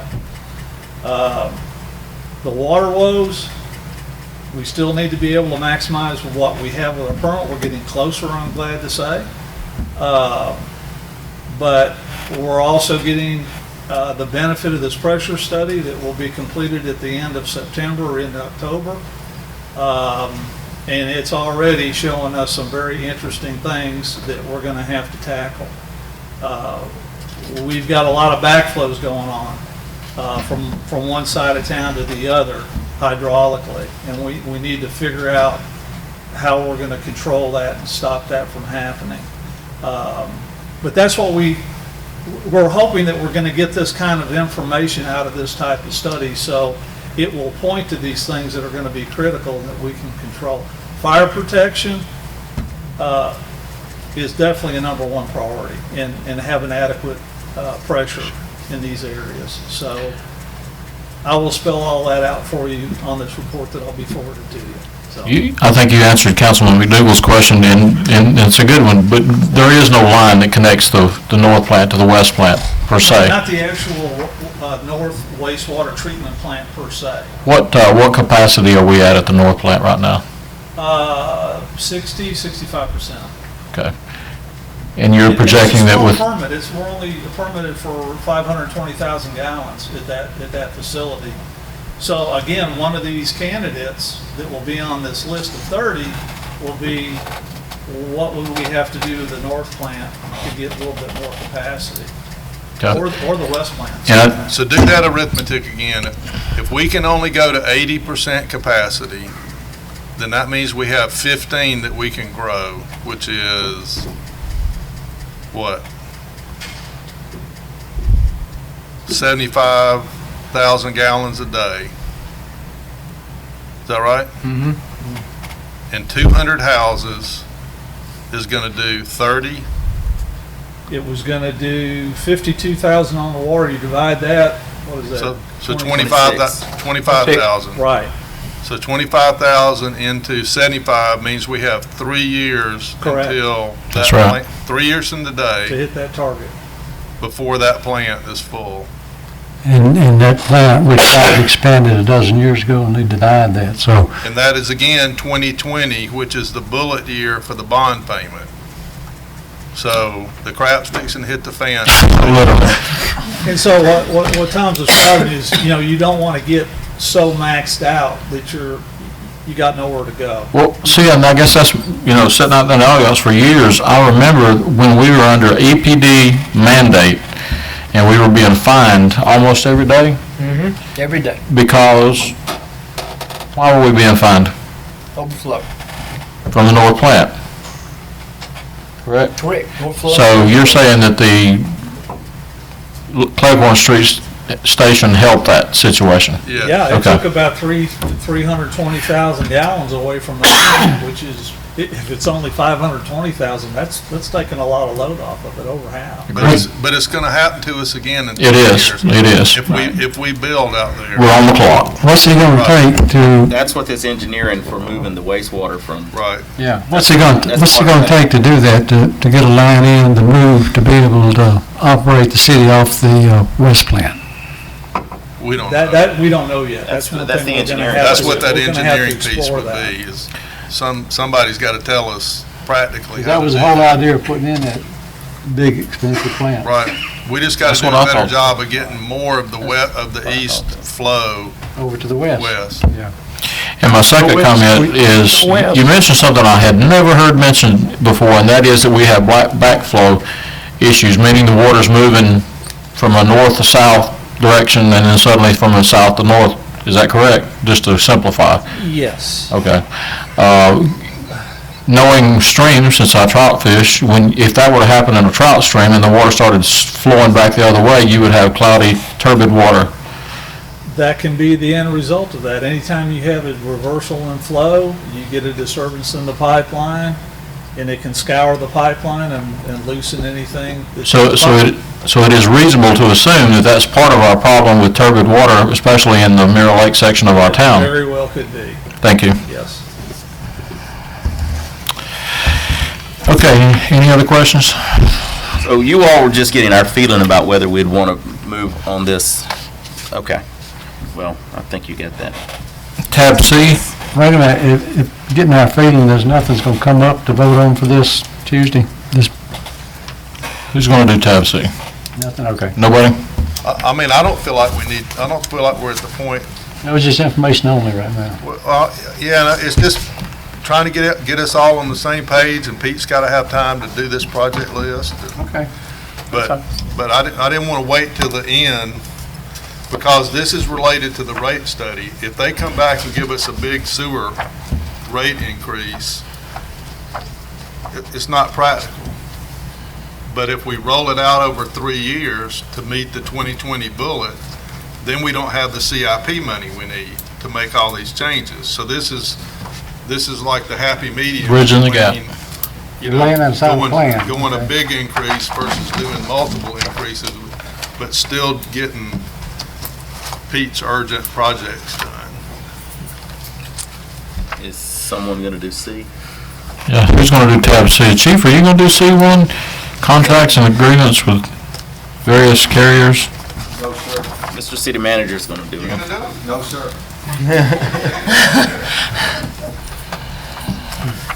What happened to Stephanie? Stephanie is at class learning about Pareto, which is one of the contracts in here. So here we go. This is the biggest part of the packet, and these are all the agreements and contracts that are to be approved by council for us to go to this partial self-funded health insurance. And I don't know how you want to do this. You want to go through them? You have questions, or, I mean, what do you want to do? You've heard the presentation, so. Well, for one, I mean, we paid two people in our city government a whole lot of money to put these things together. I'd like to see you and Miss Brooks come up with a recommendation that we can say yes or no to.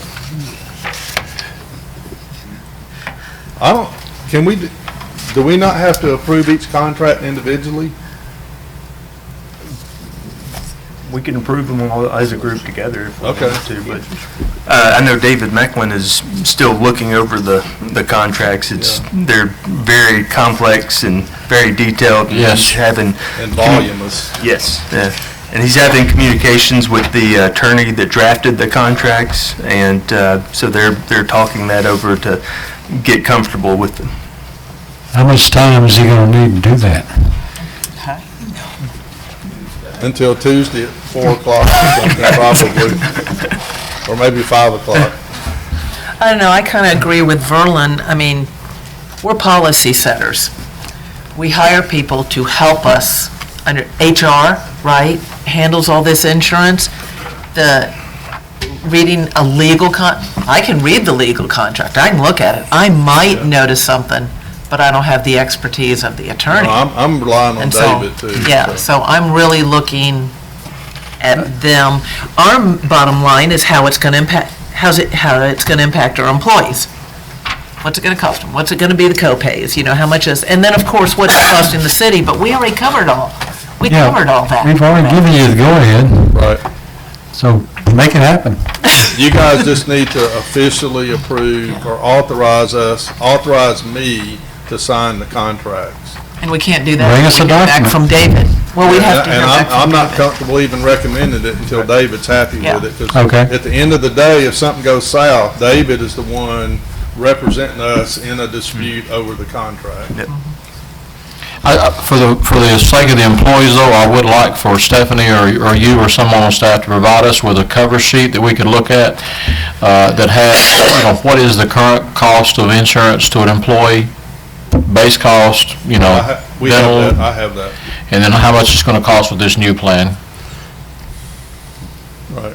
And remember that that during the first 4 months of implementation, well, during September, we're still on United Healthcare for a month. And then during the first 3 months, everybody gets the wellness rate, whether they're tobacco users, whether they're, anything.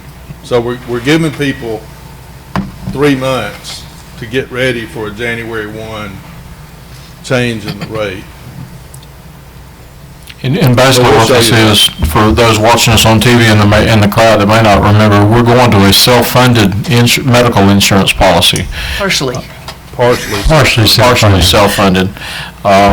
I love the idea. I think a lot of smaller business, the law is, as Tom explained it to us, has changed so that a pool of 50 now can qualify to be self-insured. The contract that we're referring to is with the administrator of these services. So that's the contract we're referring to.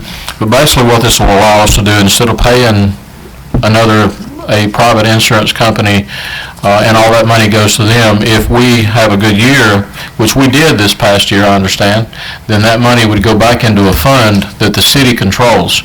So that there's really an incentive now, for the first time, for the employees to be well, because that money will be in a pool that we control. The fail-safe in this is if there is a catastrophic type injury, there's basically two fail-safes, one at $50,000 and one at Per incident. per incident, and with a total of, For the whole year of $1 million, what is it, Sarah? You know what the stop loss is? $1.4 million, $1.5 million? so a significant There's an amount, annual cap too. which is, that's the element that really intrigued me, because what that does is it protects the taxpayers and the employee, that, once it hits that cap, then the insurance will pick it up, so. And that's what makes it partially self-funded, because we are buying insurance, two policies.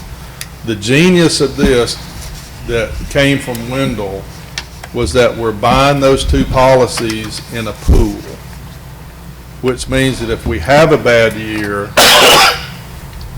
we don't have a catastrophic increase in premium in those two stop-loss policies, because we're buying in a pool with 100 other companies.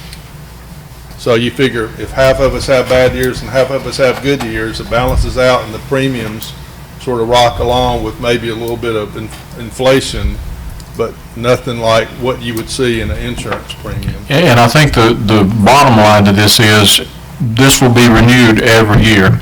So, you know, the way we were headed, we were gonna, what was the number that you told me the increase was gonna be? Yeah, we're on a path to double our premium every 6, 7, 8 years. So we have a better chance of controlling that We with this. stayed where we were. Right, which is $1.5 million. Right. So another $1.5 million represents more than 10% of our budget.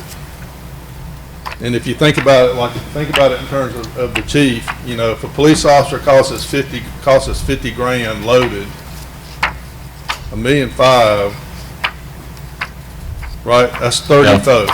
Yeah. So that's 25% of our workforce that we would have to lay off to cover the insurance for everybody else. You know what I'm saying? I mean, it's Yeah, insurance has gone out of sight. It's catastrophic.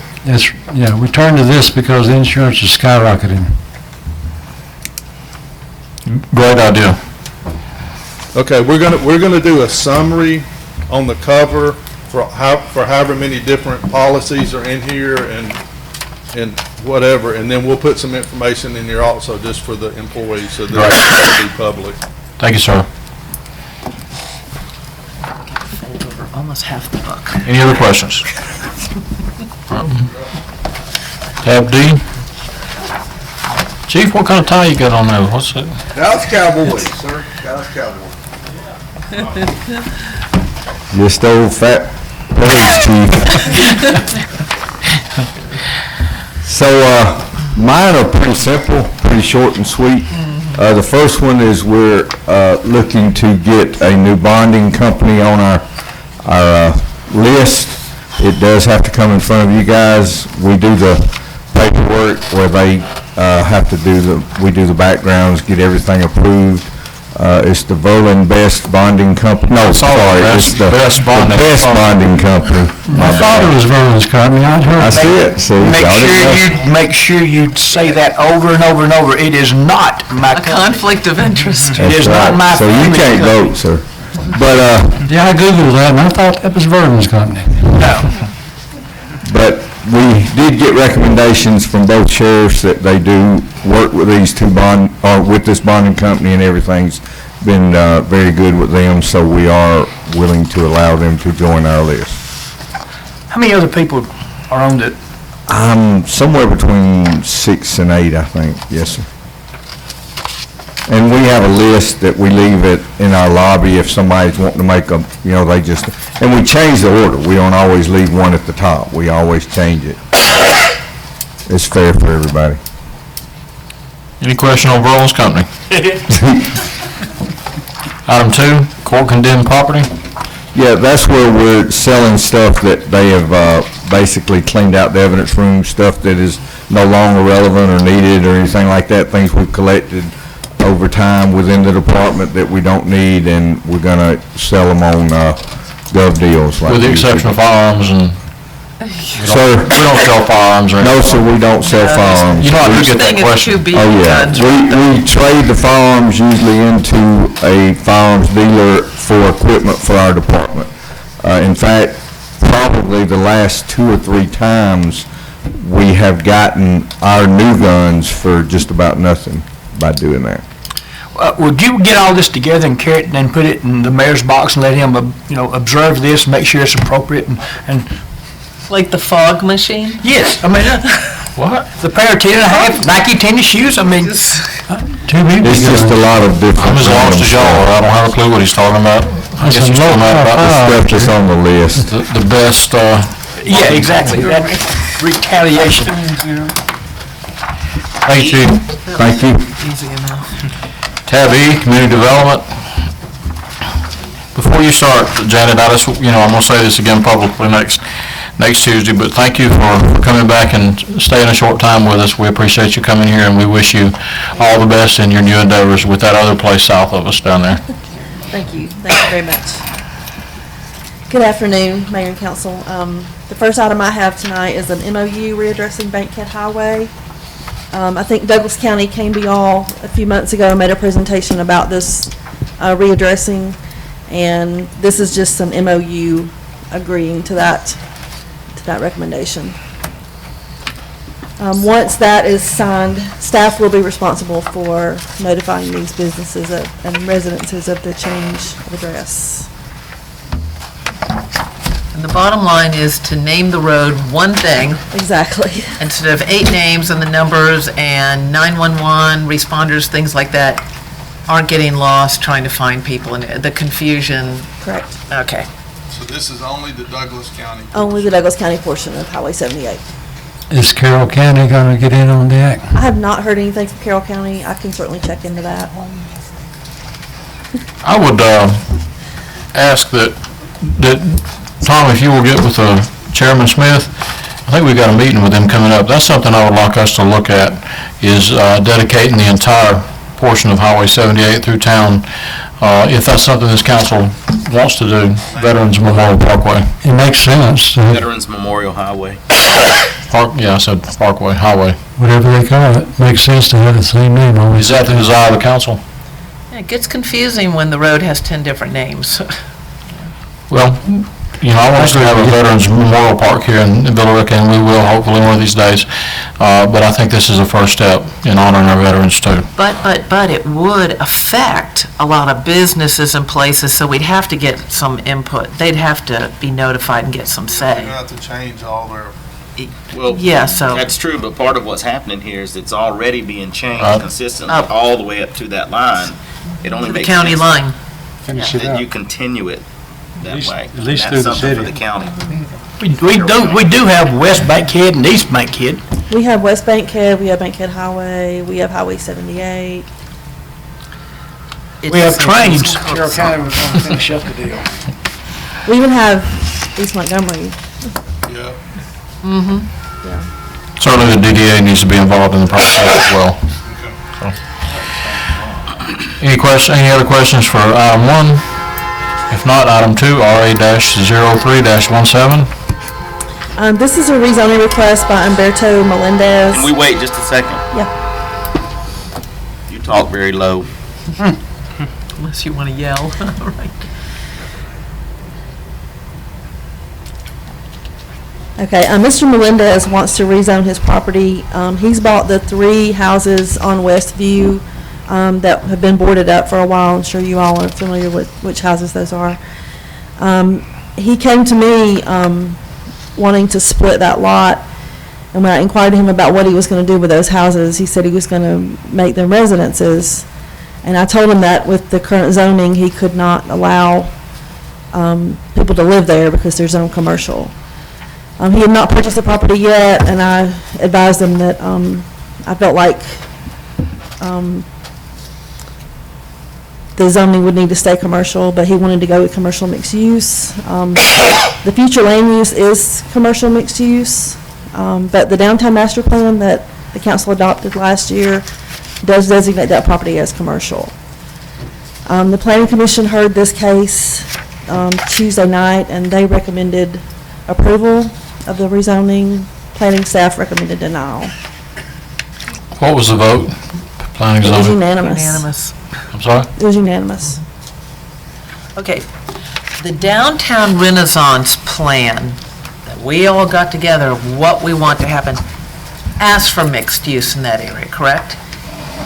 It designated it as commercial. If you'll recall the pictures, and I think those are in your mixed use. packet, of office institutional type uses in that area. Does not conflict. So we didn't call for mixed use? I thought that was the whole idea with the RSVP, because we want to have people down, but we want people living near downtown, but we also want to We have do the want commercial people living kind of downtown. the But commercial that particular intermixed. area, and I have pictures. The request complies with. I think these pictures were in your packet. It's kind of an extension of tourism center over there, across from it. She has to go. Did you, can you put this up? Yeah, I think, This picture. yeah, I saw that.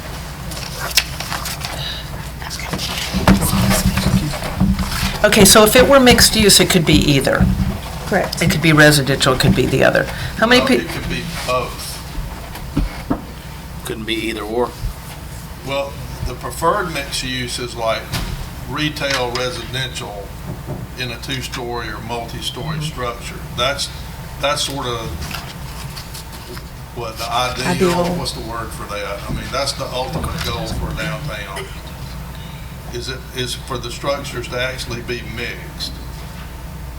Sort of like Chat and Chew, where they have the restaurant downstairs and the apartments upstairs. So, how many people are standing in line wanting to buy this property that looks rather blighted? I don't know.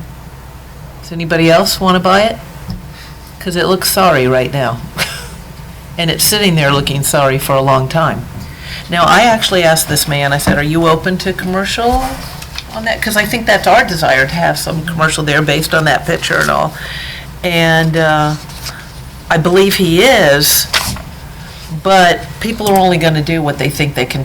The free market's not going to operate if they're losing money. People are only going to do what they can get a return on. So, I don't know. I know what it looks like right now, and I haven't seen anybody else, nobody's telling me that there's anybody else that wants to get in there and open a coffee shop right now, even though that might be really nice, and it would fit in with our RSVP, so I like that. But if nobody else comes forward, we get to keep what it is right now for however long. Yeah, I'm afraid if you zone it residential, you get to keep what it is right now forever, except it's going to be generating revenue and it'll never change. Residential or mixed use? Residential. Well, I mean, if you. Because the mixed If you use. zone mixed use and we allow residential and it gets rehabbed enough to get a low-income renter and it stays the way it is externally, I don't think we're better off. If it stays the way it is externally, I don't.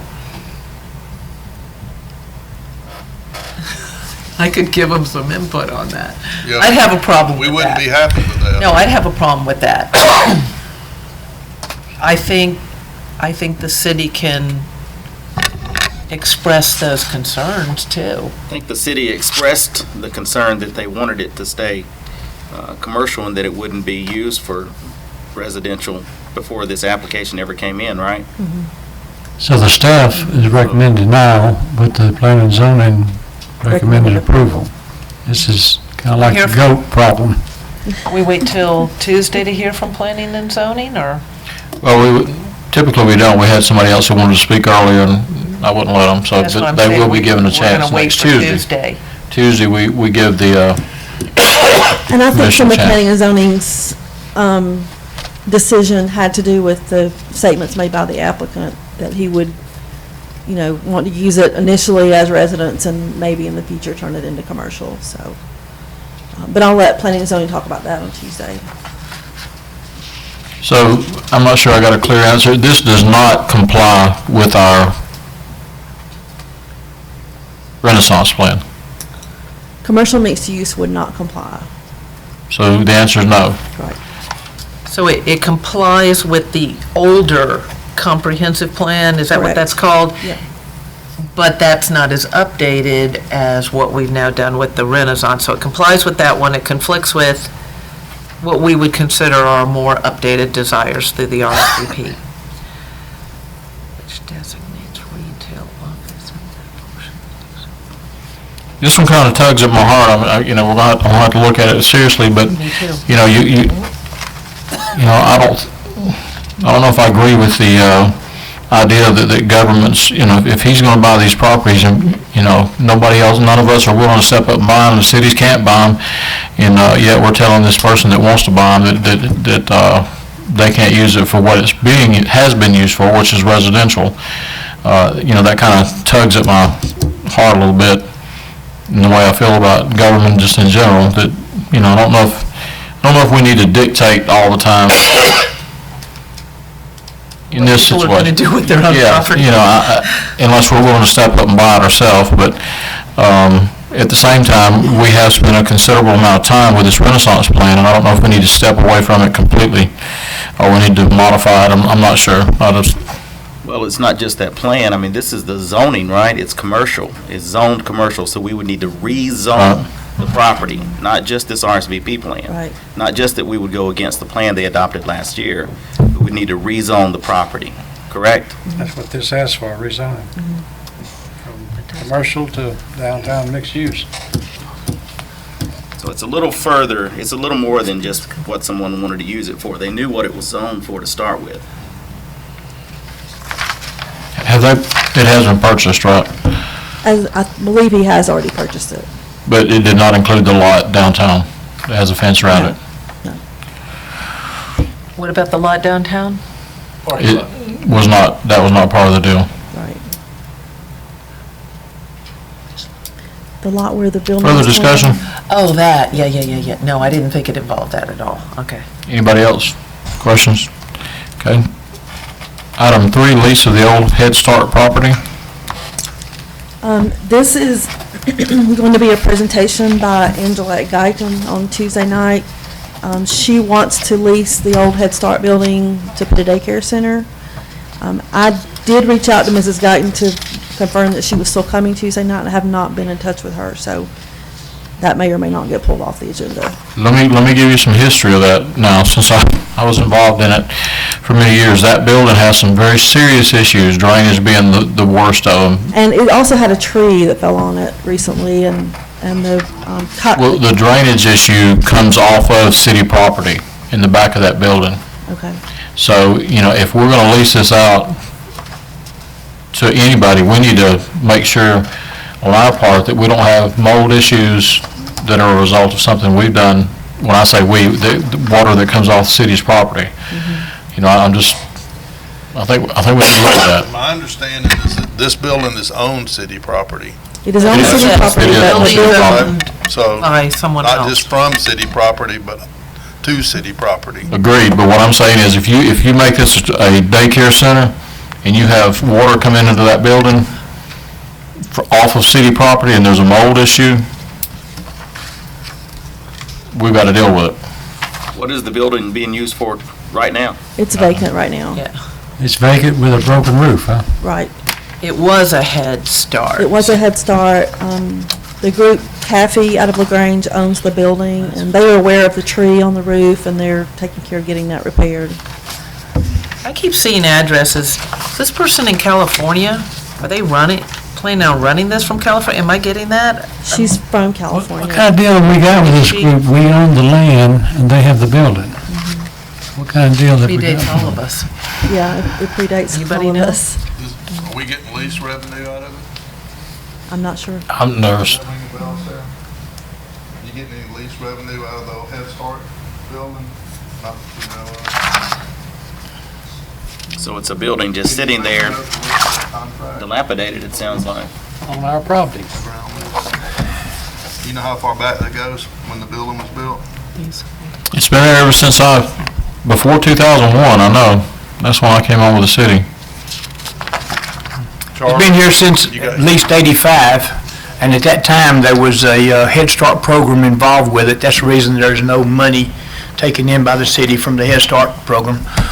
And I think the people from LaGrange that actually owned the building purchased it from the original owner after it had closed.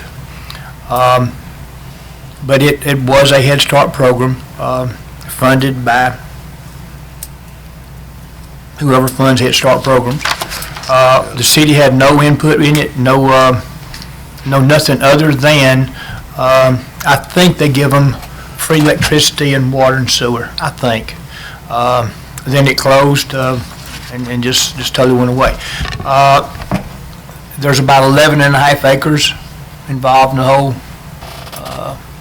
amount of property there that the city owns.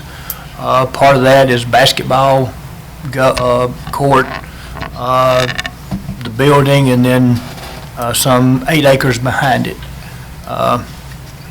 And I think that's partly, if I'm not mistaken, going to be talked about here in a few minutes about the road. That may be the way the road is coming through from Mirror Lake Boulevard. Janet, what's the legal question? It says go to the You're attorney. deferring It to says- recommendation to David, so what's the question? I had left this in Mr. Mecklen's hands. as far as whether we should lease this to them. He had some contact with them as well. So And you don't have anything back I don't. from him? I don't. Okay.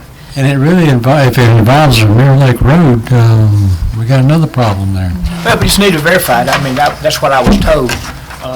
I didn't see Avery, the I think you need to get David to make sure he looks at this before Tuesday. And My understanding is that if the city wanted to, they can enter into a ground lease with this entity. I mean, as long as it's a nonprofit that's performing a governmental function, then we can do that. I don't know the current status of the current lease with the building, but the county can't, the city can enter into that agreement with them. Question is, would we want to if the Mirror Lake Road is going to come anywhere near it? Well, that's a different issue. I don't know the answer to that. Sounds like your question was more about whether we should entertain it with these particular applicants. Is that correct? Correct.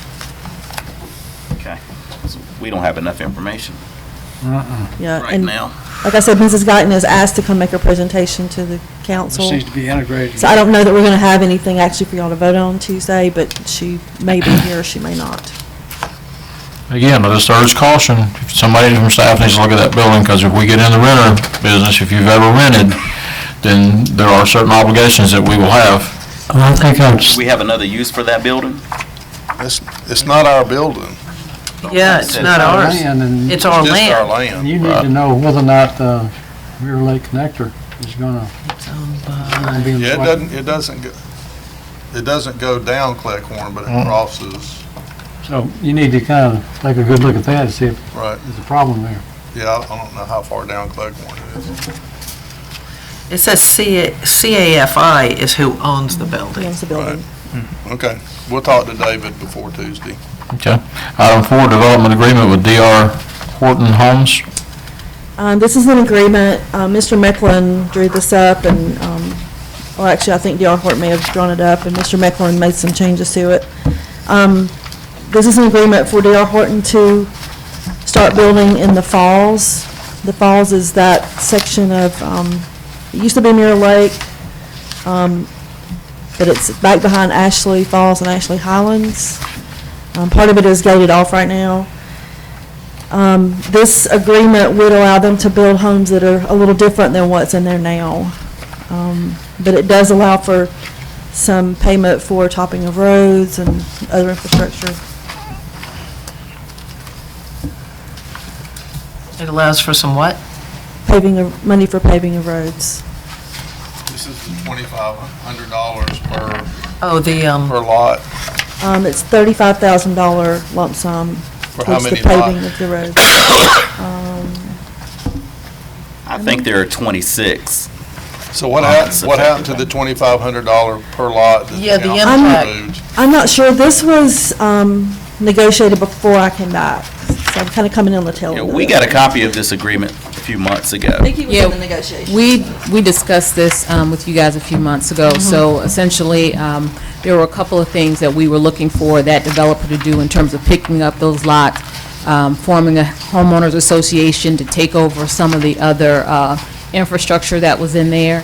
And in terms of that, what we really did was kind of look at what the cost would be to either take the $2,500 or by comparison, we come up with a different figure of what the total cost would be to complete the infrastructure. That's how we arrived at the number that's before you right now with the topping of the roads, that we would assume some of that responsibility. So we've kind of gone in and calculated, and forgive me because I haven't, since we originally a little presented, while. yeah, it's just been a little while, but we've looked at all of that and kind of had conversations, both the staff and with their attorney, so. You got the calculations? Do you have it? That's fine. If you can get them, I want to go over them with you and see what the math was. Yeah, it should be all in your packet. Is that the entire development agreement? Because all of that would have been noted in the information. So, I saw all the housing elevations. Ton of those. This, And all the exhibits, I looked at all The those. total amount on page 2, I'm looking at the builder agrees to pay to the city, page 2, under number 5, top coating. It makes the notation there of the $35,000 towards the road improvements. Also, the builder was required to go ahead and install the lights, the street lights. Yeah, but it doesn't have the calculations. What you're looking for, I'll take the breakdown of how you came up with all those numbers. Oh, Is to that what break it you're- out? I assume that's what you're looking for. Yeah, where'd the 35 come from?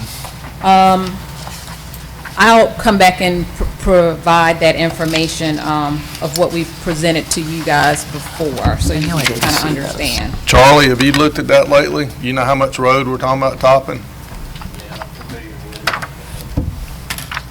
Charlie, I just want to see you come up here, Charlie. There's no way the Mirror Lake HOA is This associated. has nothing to do with Mirror Lake HOA. Okay, because they call it Mirror Lake. I don't want to get it confused. Okay, I just want to make sure. There is third phase of it is even not had any road done yet. I saw the plans when it came in originally, so I don't know whether that's included in this or not. You go to the back of Ashley Highlands, there's one leg off to the left that is already built out, and it's in the same shape as Old Town Village is. It's terrible. That road's gonna have to be topped by somebody. The rest of it, what he's looking to buy, best I remember, has 2 roads on it. Both of them just dead end right now. I think they had plans to go first with both of them at some point, but I don't know if that's in his plans or not. It has a very minimum topping on it. It's not much of a base there, but the curbs are in. The street lights are stubbed out. They're not installed, but they are stubbed out electrically. I believe the power lines are in. I believe the sewer lines are in. I'm not sure about all the water, but it was abandoned pretty quickly back when things went south with the economy. Yeah, the water's Douglas County. Yeah, yeah, that's true.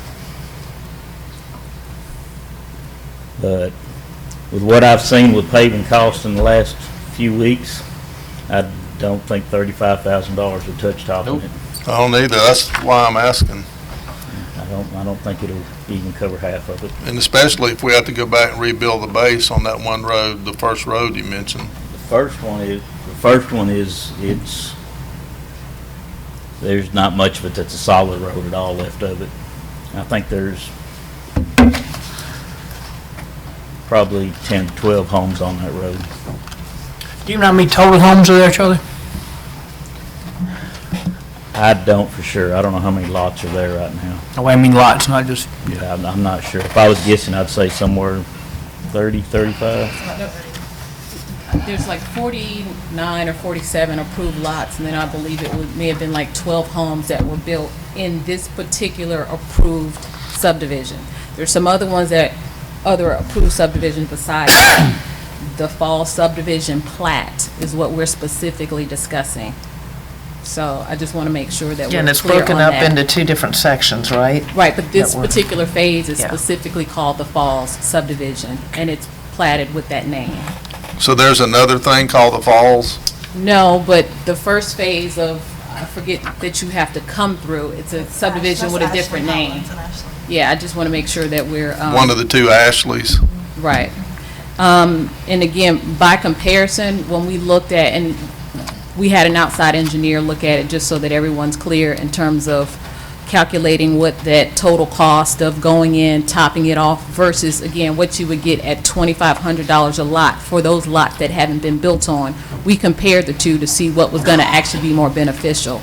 And again, with us getting the $2,500 a lot, we were still left with the maintenance that came with the detention ponds that they weren't going to necessarily buy. So there were a lot of other things that we looked at in terms of the numbers and what would be beneficial for the city long-term, making sure that,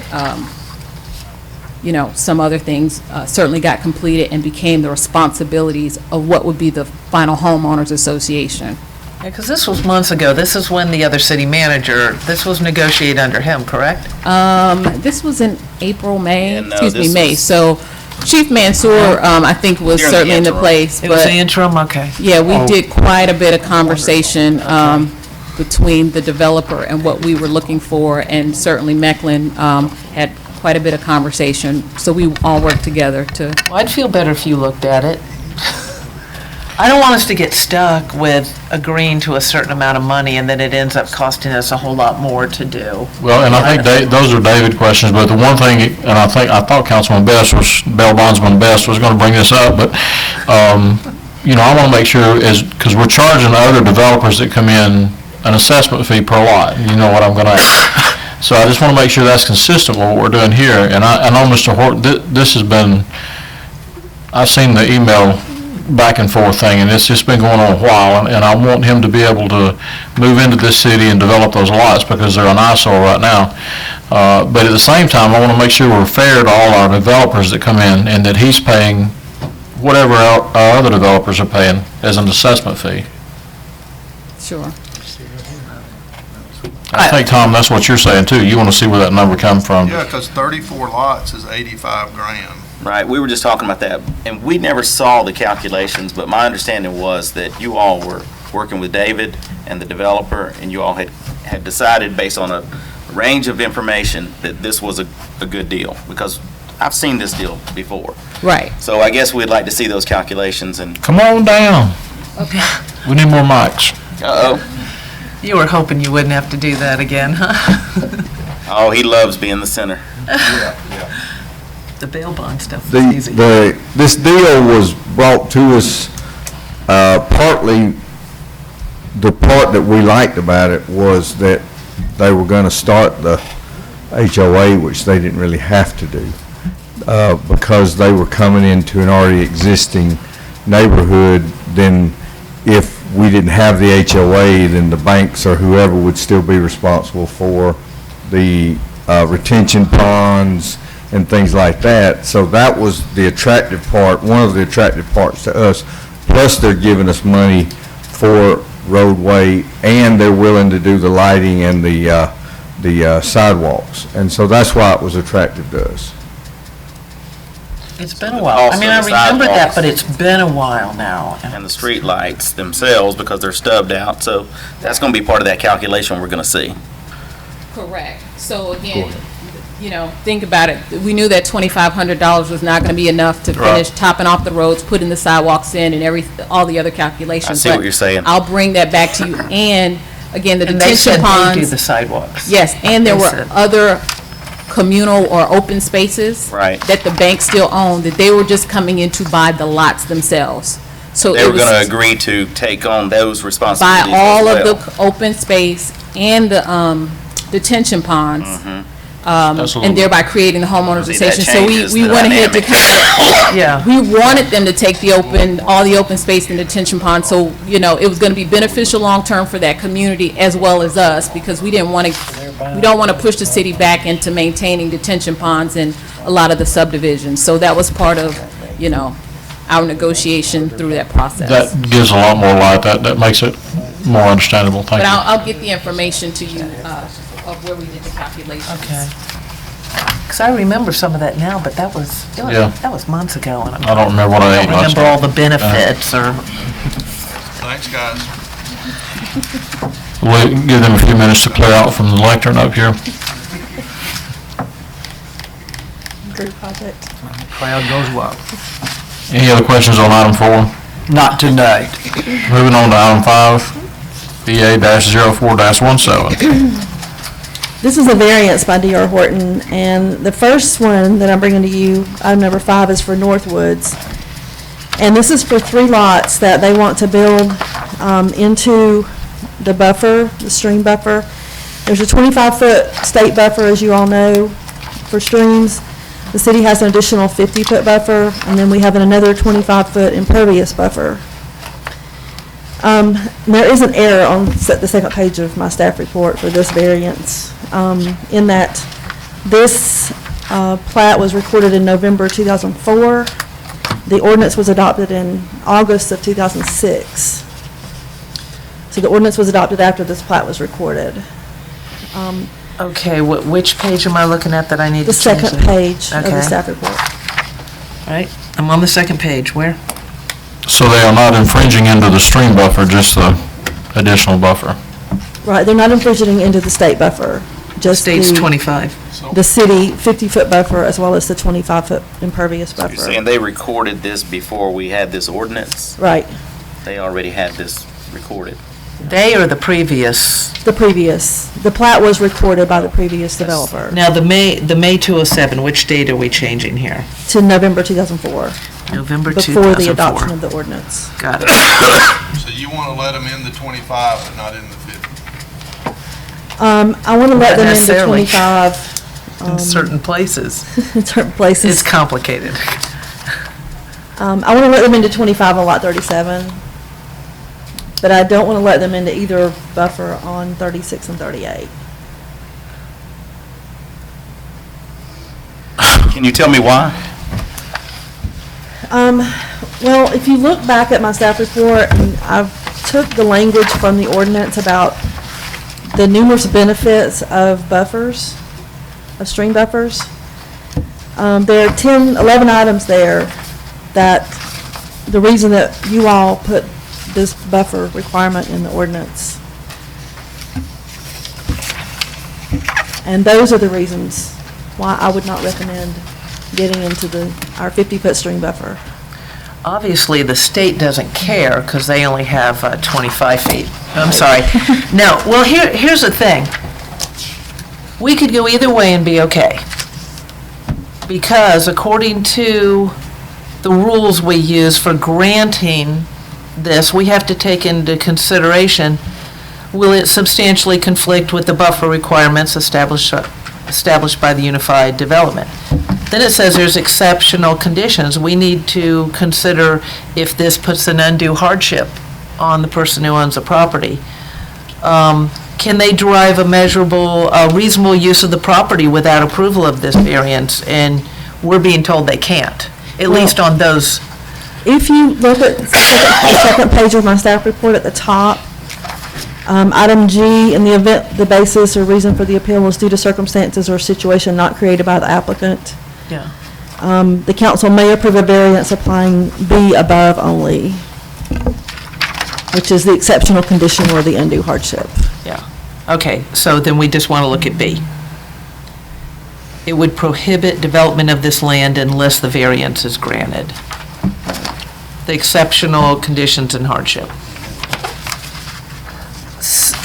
Because the city requires 25, we're asking for 50 plus another 25 on top of the 50 of Impervious. impervious. Okay, so if they want to put something pervious in there, they could, but not impervious.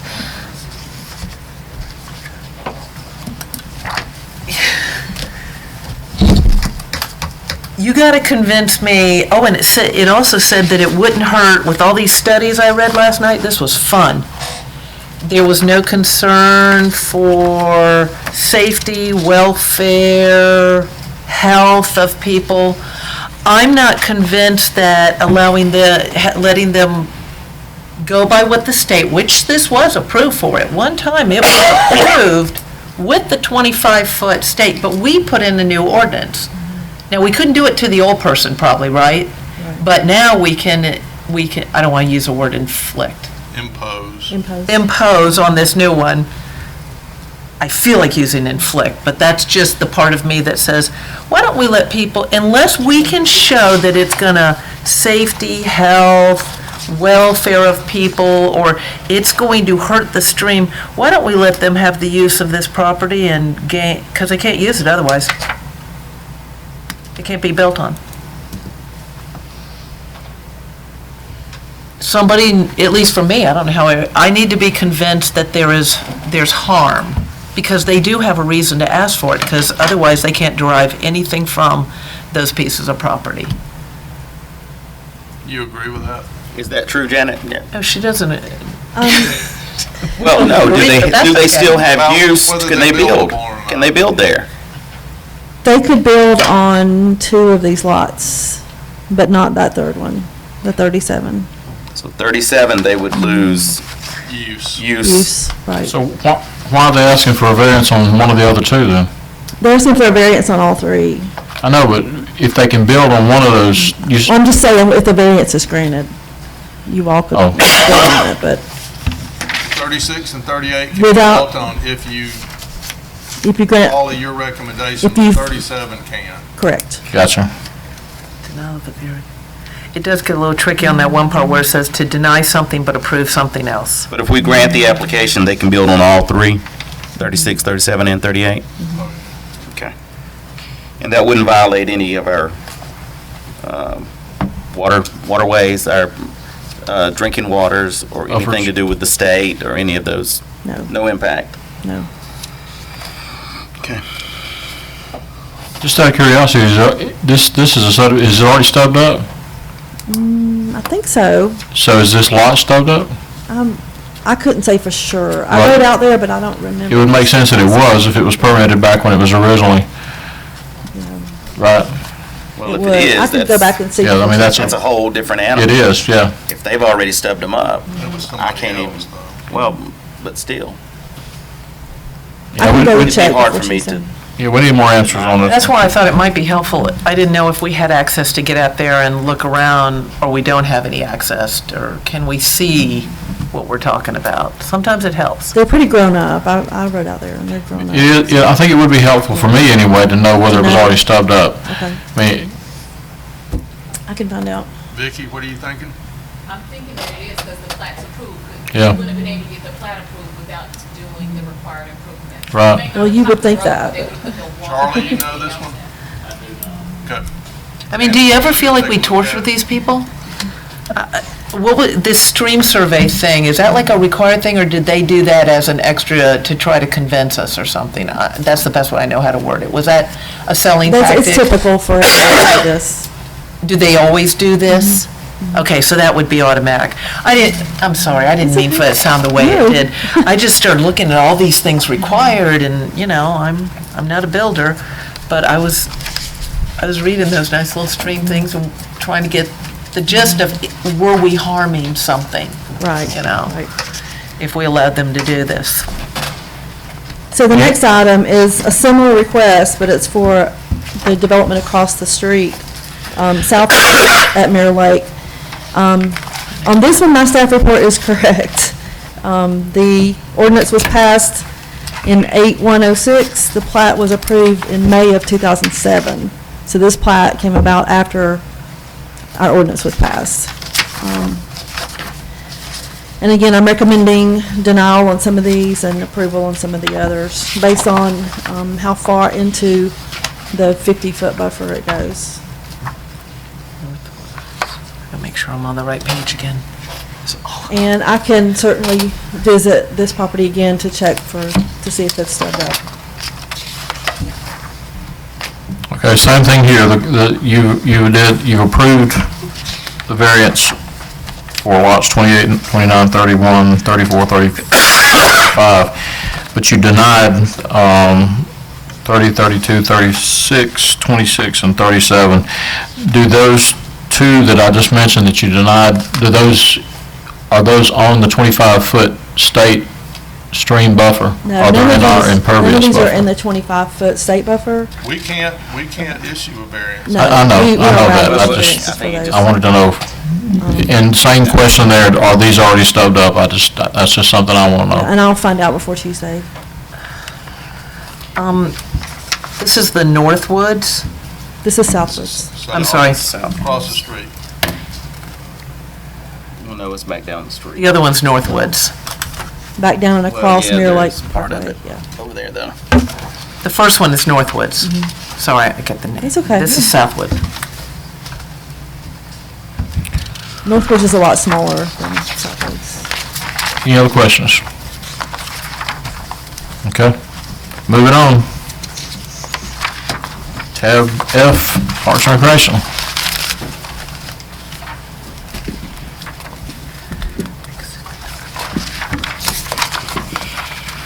Good afternoon. This item that is before you is the approval request for approval for Falcon Design to handle the surveying and design for Connors Road Park. If you'll recall, in March, the City Council approved the master plan. This will give us an opportunity to go ahead and move forward with the surveying and design, and hopefully we will be able to have it wrapped up. We'll be sending this out to bid at the top of the year. What I have listed before you are the things that we're essentially looking at doing. And this, I think you have a proposal that's before you, but there are a number of things that, just quickly, that we can touch on. The $102,500 is what I expect at this particular time to be the maximum. The surveying and wetland delineation, if you recall, certainly there's wetlands in there. So we certainly want to have it done. As far as the topography goes, we're really only looking at the front portion of the site, if you will, not what would be the remaining back part that will more or less stay in its natural state. We're excluding that part, just the part that is going to require engineering. The boundary survey, just really quickly, the property was never actually surveyed when we purchased it. So the conversation of whether it's what the total acreage is, that's part of, I think, something that we need to go ahead and resolve. We say it's 159. Some people say the number is quite less than that, but we don't have the definitive number. So I think, quite frankly, that's probably something that we need to go ahead and finish surveying the entire property. I would throw that out to you guys. Geotech, there's such a limited flat portion of the property, so I certainly think that that's something that we need to just kind of make sure that we get done very early on. And then again, the civil construction drawings, and there will be some architectural design component in there. Can I, this may be a dumb question, but did this property change ownership? It did, didn't it? I mean, we own it.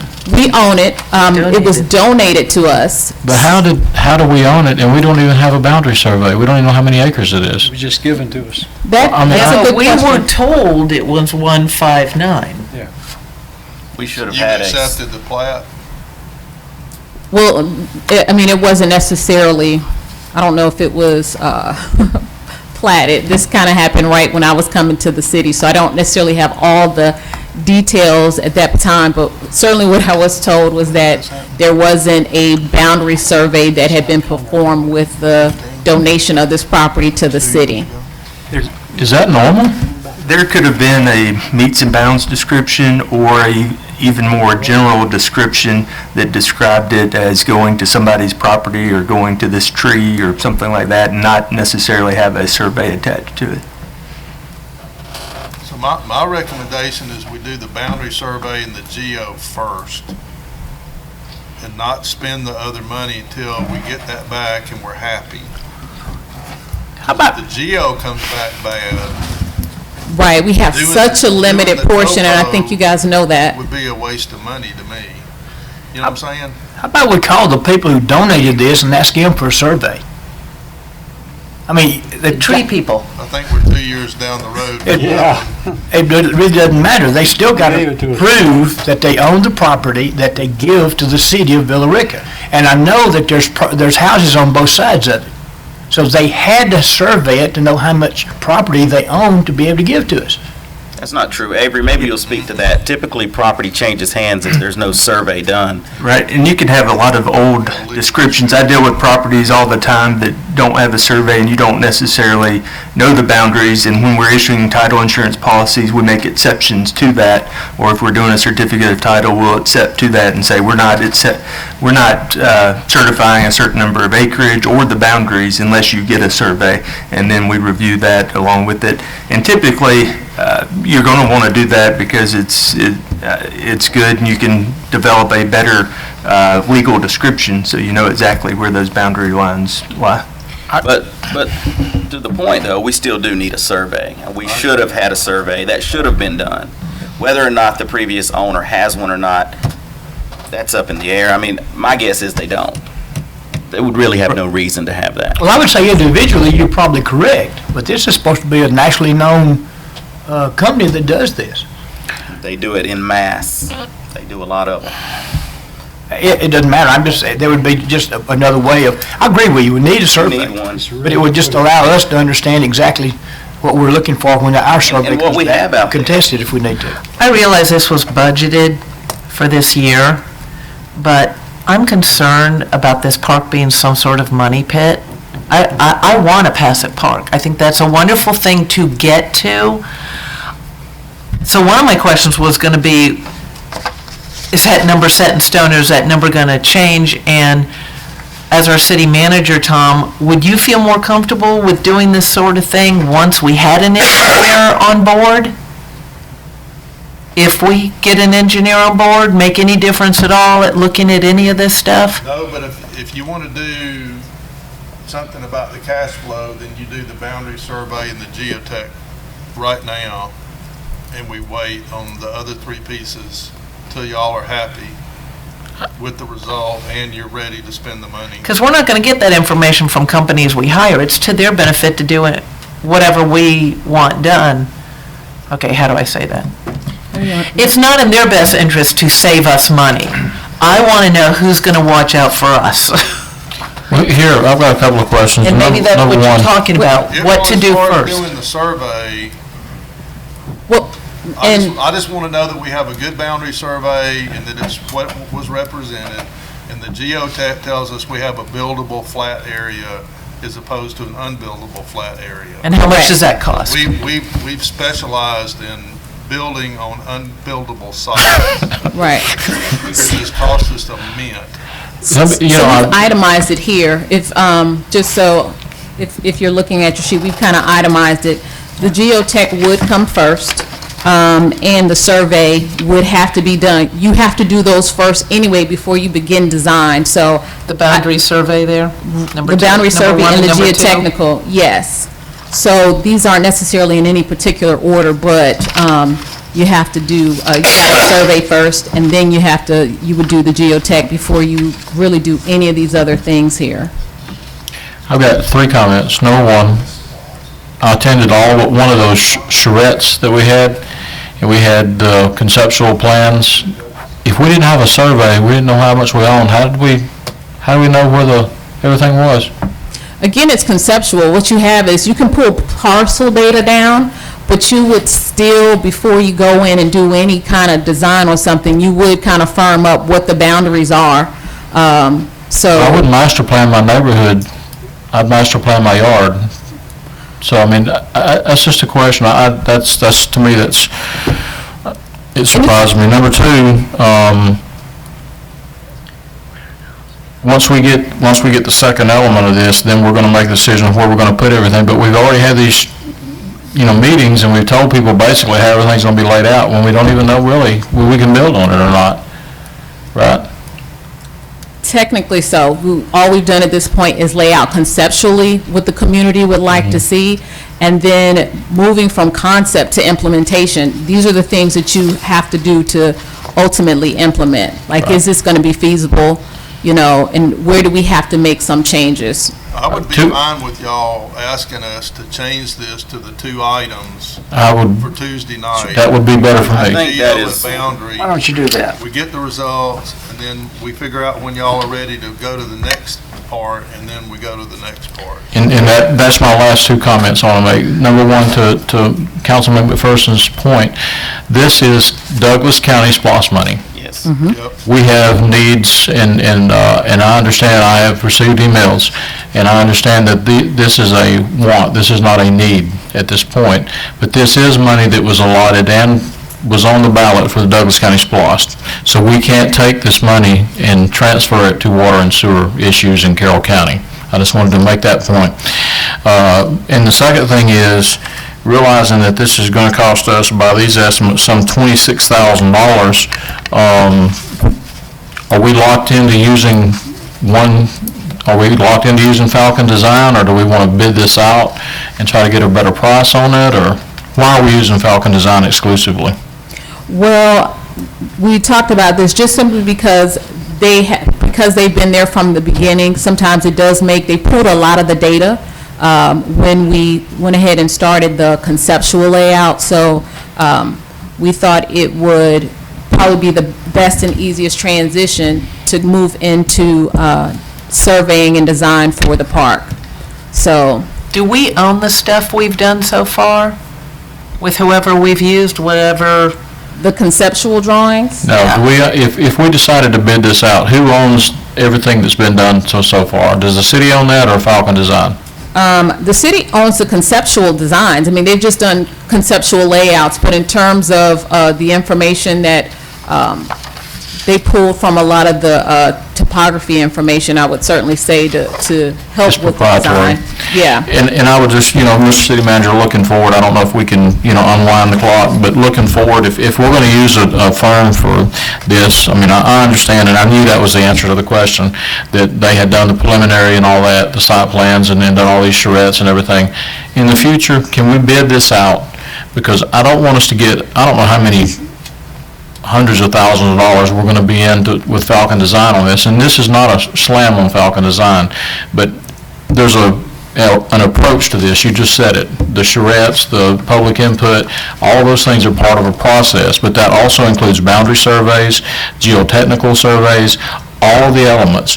Can we bid that out on the front end so that we're not spending 100,000 taxpayer dollars without bidding anything out? Yeah, I'd like to see us just do the first two and then do the other part of it and bid it whenever y'all get ready to do it. All right, thank you. So we're gonna do a geo survey and a boundary survey? That's it. That's what you're gonna ask for? We'll change it, yeah, before Tuesday. Okay, item 2.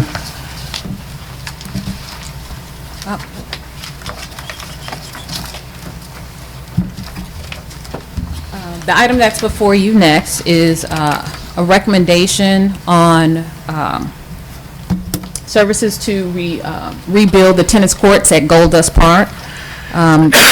Provided information of responses that we've gotten back, and also provided you copies of photographs that were taken at Goldust Park. One of the things that was certainly important to us in selecting someone was making sure that, certainly that they had the experience with building tennis courts.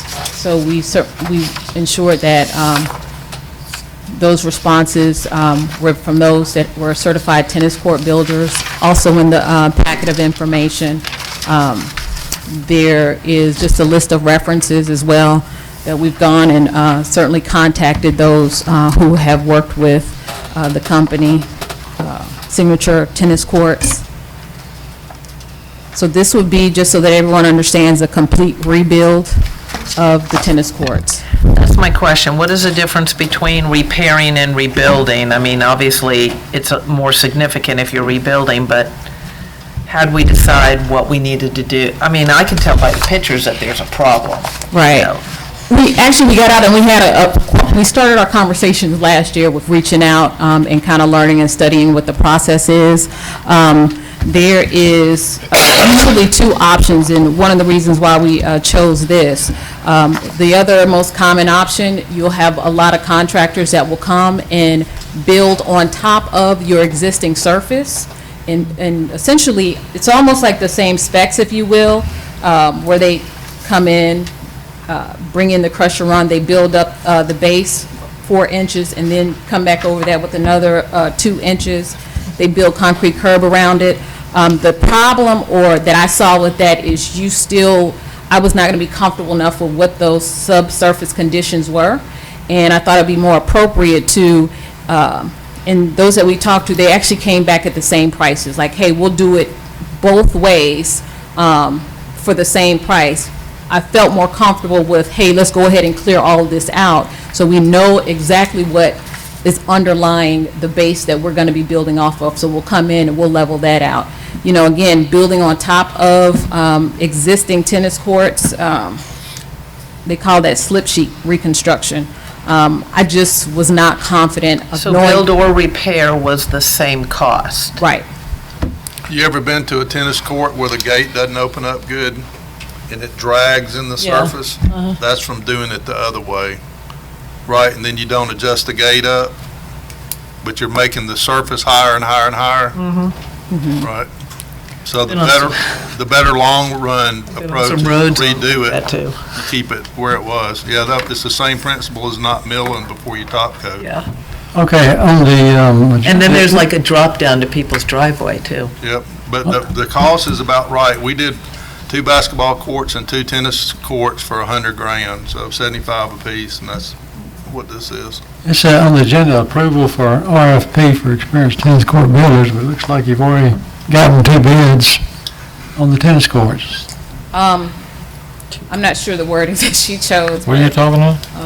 Where are you? Approval. It's on the agenda. She's on the, Oh. excuse me, he's on the agenda. that's a but misprint. This was kind of the wording I put together, so, on the cover sheet. But you've already got 2 bids, all right? Yes, I think that was, that may have been the wording that Elisa chose in putting the agenda together. So, Vicki, I'm gonna try to help you out with this a little bit. What would be helpful? I love this format, and I was very complimentary of it earlier in the meeting, but in the background, I think it would be helpful for the council if you had pics of the tennis courts, pictures. We've got. We do. it's in the packet. Yeah, Where are they? I have them. They're in mine. Right here. Further back in your packet. And actually, the pictures. I only put 3 pictures in there, excuse me. On me. You got several. They're in the back of the, is that section? Why would they not be attached to that, just out of curiosity, why are they not attached to that agenda item? They were attached to the agenda item. I sent all 3 of them over. Okay, I don't, so, okay, Maybe yours that's got taken rolled care out. of. Yeah, they're there. The other thing, Yeah, the other questions that I have are, that helped me. because I mean, if you see those tennis courts, it's hard to explain. I answered this question earlier today. When you can stick your index finger or your thumb in the cracks on a tennis court, that is an unusable tennis court and perhaps is even dangerous. And that's what you have there. Does this cost include replacing the fence? Yes. Okay, that should be in there somewhere, because I think that's important to understand. That's an additional cost. I don't know if that's even in the cost that you had, so that's an even better price now. And this is a key thing, because I've rebuilt tennis courts before. Does it include new posts? Are they going to replace the posts that are there now? Are they going to reuse the ones? You must not have this sheet either. It's all in there. On number 8, it does say install new black vinyl coat fence wire and powder coated posts and rails to Okay. original layout. I love these cover sheets. They're a lot easier for me to look at than trying to go through a contract or a RFP, so. And the final thing is, and this is always a key for me, is this, and this question came up again, because we have a serious issue with our water and sewer, why are we spending, $100,000 on tennis courts? And this was identified in the 2017 SPLOST for Carroll County, and was approved by this council this year in the budget. So it is a budgeted item. Correct. And your budget was how much? What did you budget? We budgeted $100,000 for the tennis court replacements, and then, of course, the numbers came back at 75.5 and Right, so I'm trying to help you. That would be important. If it's a budgeted item approved in 2017, and you're Coming in low. Last year. and you're under budget, it's within budget. yes. Those are important things for us to know, for me anyway. It makes us feel better. Sure. Hey, that came in under, but, well, it's not just that. It's the idea of what, now that we're getting hit with this other stuff, that we owe, the debt and everything else, we realize that we okayed to do this ahead of time, before we knew what we were into with the water and sewer. How many people play tennis a week? I didn't. I couldn't tell you that off the top of my head, but I can tell you, certainly the schools come over and practice over there, and they play over there. Just Which depending school? on the time. Which school? The middle school just started up, and so usually you'll see that in the springtime is when they'll reach out to let us know. And it just really depends on the time of year, but we do have, the tennis courts are fairly busy. I used to could do that. Yeah, we offer lessons, Very good, but I could play. so, So we get good use out of these. absolutely. I wouldn't think you do the way. No, you, Well, I wonder, I see people in these pictures. For people who And don't Kenneth. need knee replacements, it's fine, you can do all that switchback stuff. I guess that depends on what you call good use. okay, any other questions on, but, you know, that is important. Elisa just mentioned that, and I think that's an important thing. You offer tennis programs, right? Okay. Absolutely. Well, that's important. So it's, you know, that's part of our use. Any other questions? Okay, tab G, Economic Development / Main Street. Where is Chris? Okay, he's not here, so at least he didn't bring a PowerPoint. I learn new stuff all the time. Learn more about rebuilding tennis courts. He's on I'm sorry? On All right, so- vacation. Okay. We had a meeting some month plus ago, couldn't have been more than that because I wasn't here, and met with Scherner, Mr. Scherner, and Andy with Carol Tomorrow, and a bunch of engineers and real estate people and all kind of folks, and we talked about the connector and Mr. Scherner's development, and the guy that y'all ran, that we had contact with through Woodstock that helped Scherner master plan his site. So after that, Chris and Andy and I started meeting once a week and talking about development things in the city and occasionally this project. At that time, I learned from Chris that we were entertaining a legislative action in the winter to have redevelopment powers authorized for the city, which would give us the ability later to potentially do a TAD, a tax allocation district. So the question came up, well, maybe, you know, we could use a TAD for the Mirror Lake Connector. So the way that a TAD would work would be we would first go to the legislature, they would approve redevelopment powers, and then November of 18, that would go on the ballot. And if the residents approve, if the voters approve that power, then if we had a project, we could potentially do a tax allocation district. And what that does is it lets you go to the bond market and borrow money to do infrastructure or to do rock removal or water mitigation or whatever. And you pay those bonds back from the value of the digest going up in the area where the improvements take place. So in this case, we would assign the route of the new road as a TAD.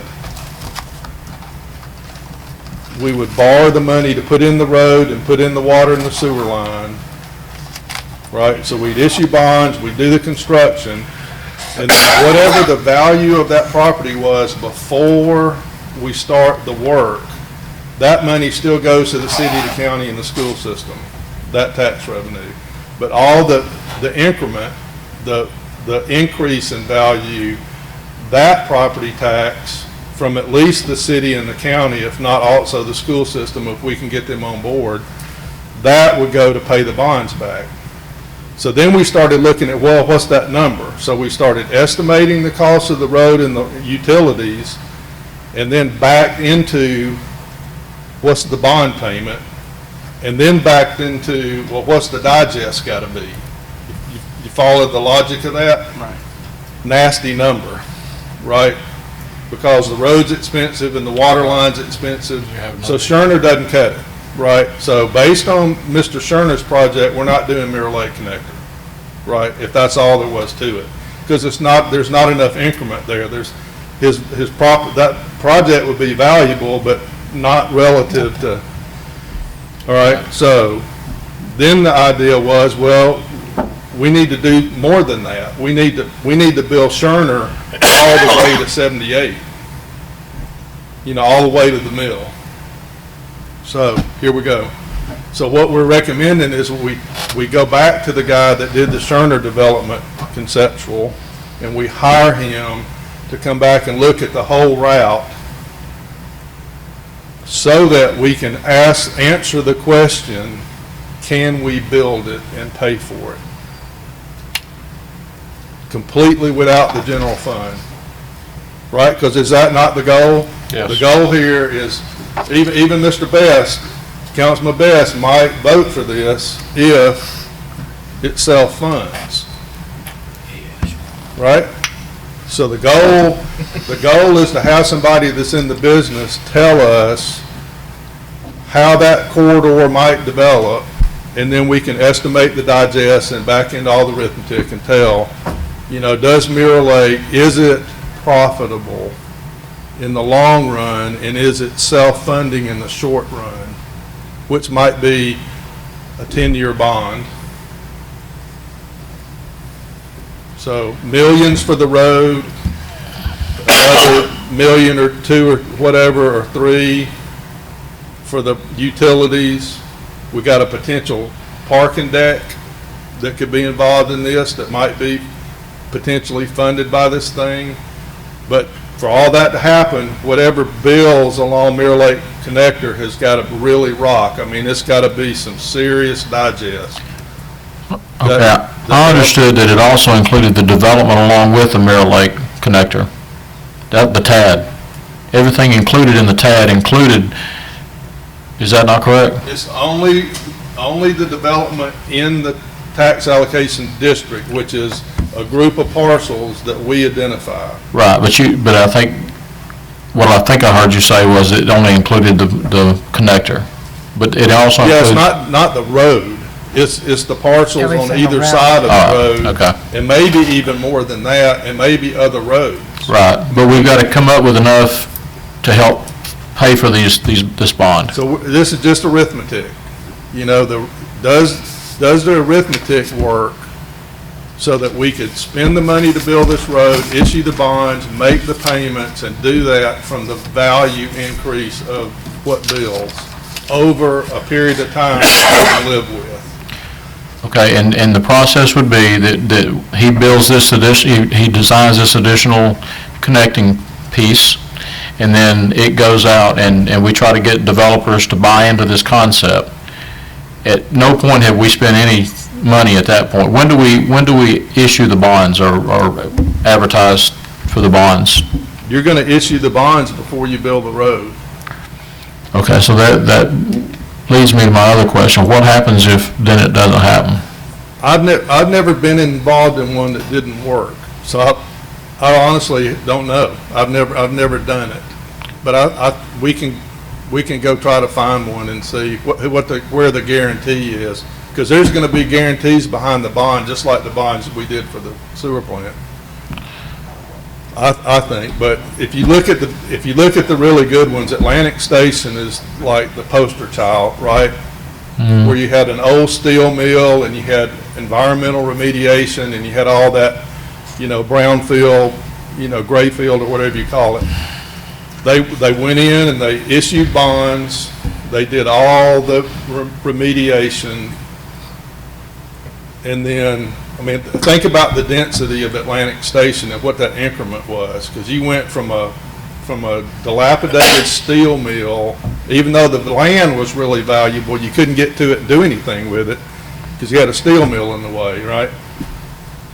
So that's the poster child of a TAD right there. That's what made that thing work, is the developer could focus on building that underground parking deck and all the stuff that went up above it with the roads and the water and sewer and electric and all that, and didn't have to foot the bill for the remediation and all that disposal and all the environmental that went with it. That's how that was an economical project. And I guess, you know, the thing that we look at is that when we built the sewer plant, we said that if development didn't continue, that we would increase the cost of sewer to our customers to help pay for it, and we never did that, which is part of our problem with the enterprise fund. So I guess I don't want this to turn into that, where we had a great idea, and I think it is a tremendous idea, and I'm 100% for the connector, but I just want to know what happens if worst case scenario the development doesn't come and we borrowed $10 million, you know, who's on the hook? I know the answer to the question. The answer's us. The Yeah. worst-case So, scenario, you have to always I consider just- the Yeah. worst-case scenario, But what- because it could happen. What we said at the meeting last Friday was, we've got to facilitate the growth of the city to get those 200 units of residential every year, plus commercial, plus, you know, Andy's out there working the industrial for us. We've got to do that to grow the city, because that's the way we get out of the hole we're in. Right. Because we've got an asset with capacity that's not being used fully. Would this go to the West Plan, I'm hoping? Probably not. I'm feeling lucky at this point, so probably Well, not. I know But that wasn't gonna be that. I mean, think about how far what we're talking about is from the Cleghorn lift station. I know. Pete, just tell me, yeah, I'll just shake your head and say, yeah, it goes to West Plant. But- Don't do that, Pete. That's how we got here. Pete hadn't been feeling lucky lately. Questions or comments? Anyway, so back to what the real question here is, though. Do you want to use this guy? Because we could bid this and go use any, I mean, there's probably like 1 million guys that would do this. Is this I the mean, I have- guy This is we the had Woodstock guy contact that with? did Scherner. You have a reason for us not to?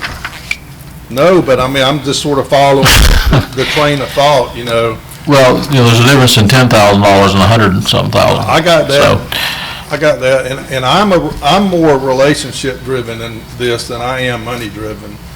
You know, when I get hooked up with a company that does good work for me and their prices are reasonable, I'm not trying to go do the cheapest thing in the world. Well, and there's the key. Right, and I think that's what happened You can attest with to the the fact that the architect prices are with the reasonable. dang library. I agree. You got a really cheap architect and you save some money.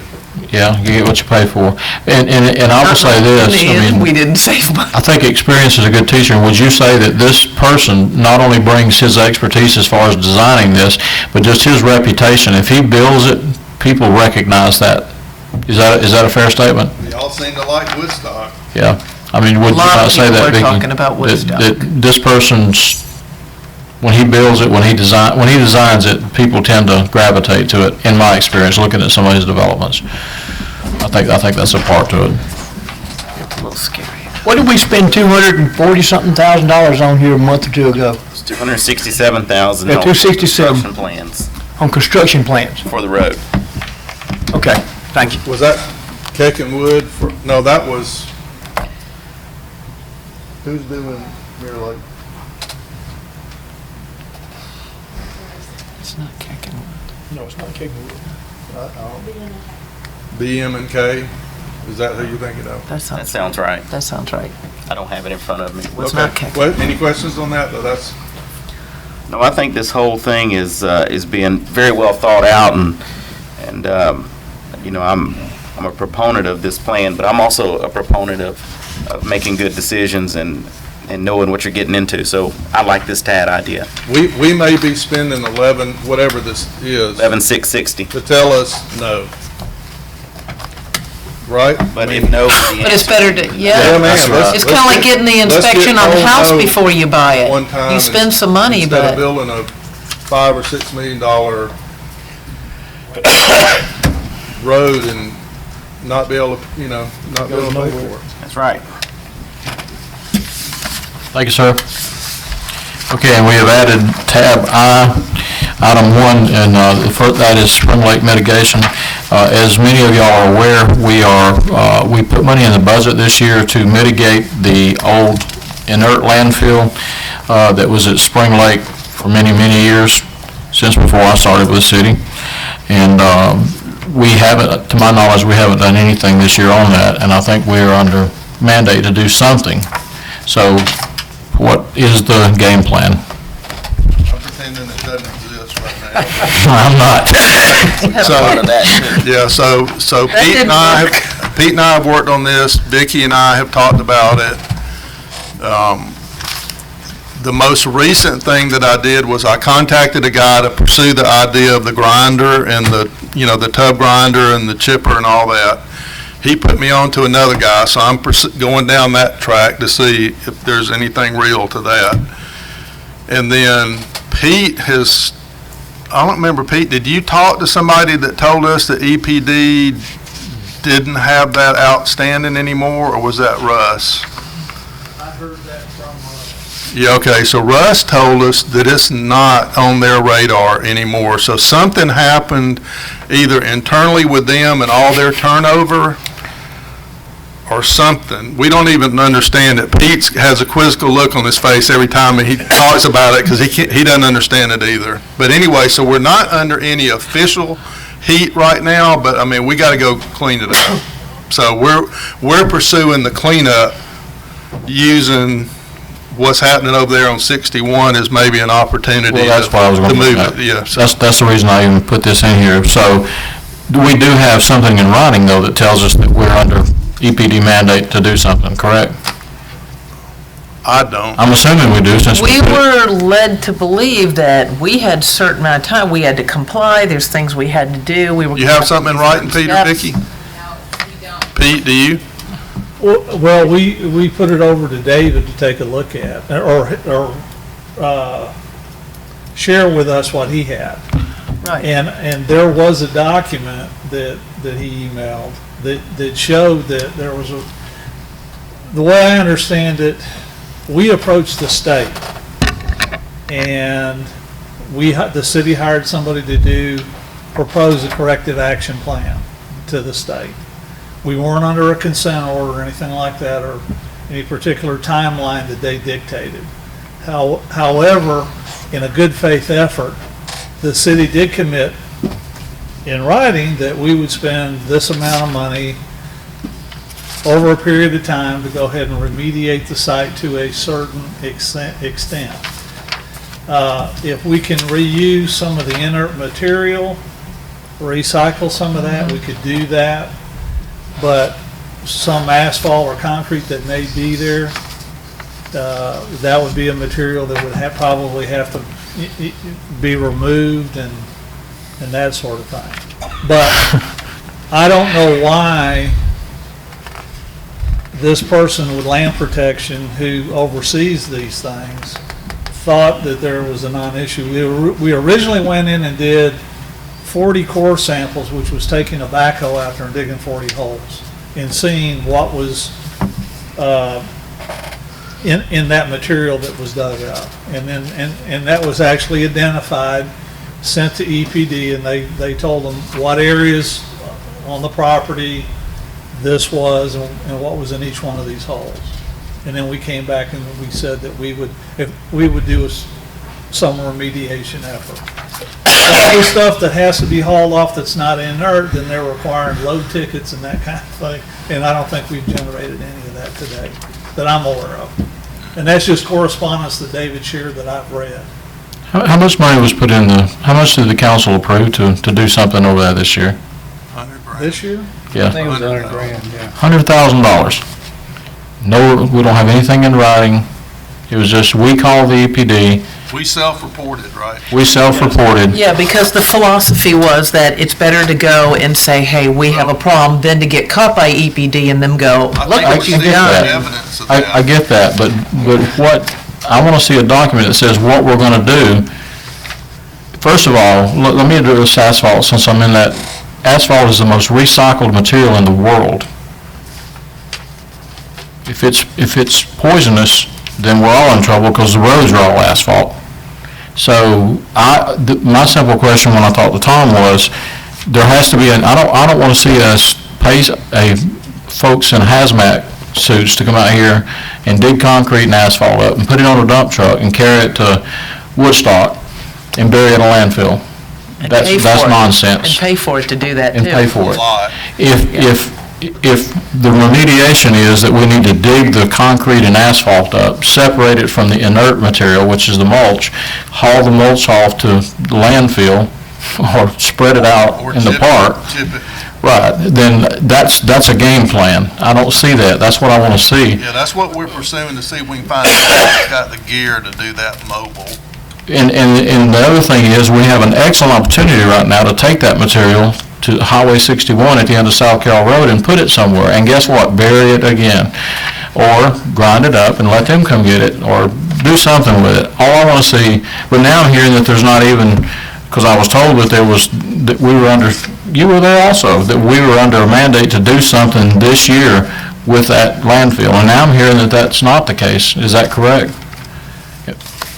I mean, it sounds like we're under our own commitment, but no mandate from the state. That's correct. That's the best way to say it. Okay. That's not how it was put to me. My interpretation is that in the grand scheme of EPD unlicensed landfills, we're about that big. Yeah, but I don't want us to be, I know, I mean, that doesn't mean we don't have to fix it. It's just in lieu of, or compared to all the other things they deal with, like I had one that I was trying to get them to deal with, that if you saw it and it was in your town, you would have a complete fit. So, I mean, there are those out there that are, make us in comparison nothing, right? Because ours is concrete, asphalt, and vegetation, right? So, I mean, it's. Correct. You know, I think in the grand scheme of things, we didn't register too high on their. so can we just develop a plan so we know what we're doing? Yeah, that's all we really need is a, We did provide that corrective Yeah, we just action need a plan, all the plan of things you just attack. mentioned, to the state last year. I believe it was in June or July. We'll have to rush into it It just came down to us really being able to implement the plan, and I think that's really. How long what did we do did. the state crew? The state crew lasted a month, and Yeah, that was I really mean, our plan. remember, we got a crew of inmates from the state out there, and they lasted 1 month, and the guard they had couldn't cut the mustard. Is that the story? And they pulled them. The guard couldn't cut the mustard? No. Mustard around. I just want us to implement whatever plan that we said we were going to plan, and if we don't need to spend $100,000, then that's $100,000 we can put toward water sewer. If we do need to, because we self-medicated and decided that we were going to report this, let's do what we said we were going to do and get this behind us. we never put together a plan, really. We do, and we All have we a did place. is say we're going to try to fix it. We have a place to put this stuff now in 61, and we need to take I think advantage you of have the that, better plan. I like your plan better. which is grind it up and use it as road material. Yeah. Yeah. Take the asphalt to Recycle. Norcross or someplace and take the concrete to 61 and C.W. Matthews and Douglasville takes ours all the time. in Douglasville. And most roads, just so y'all know, most DOT roads are at least 20% recycled asphalt. Makes no sense to Unless me to go dump recycle it it. somewhere. Yep. Okay, we ready for the Okay, last one? and the last item is Leslie's item, and that is Old Town Village. Yeah, I didn't write up any notes ahead, but let's just try to do this briefly. We have these neighborhoods, right, where the developers went under and they're sitting around. Old Town Village is in Ward 3. It's just off of Old Town Road over there.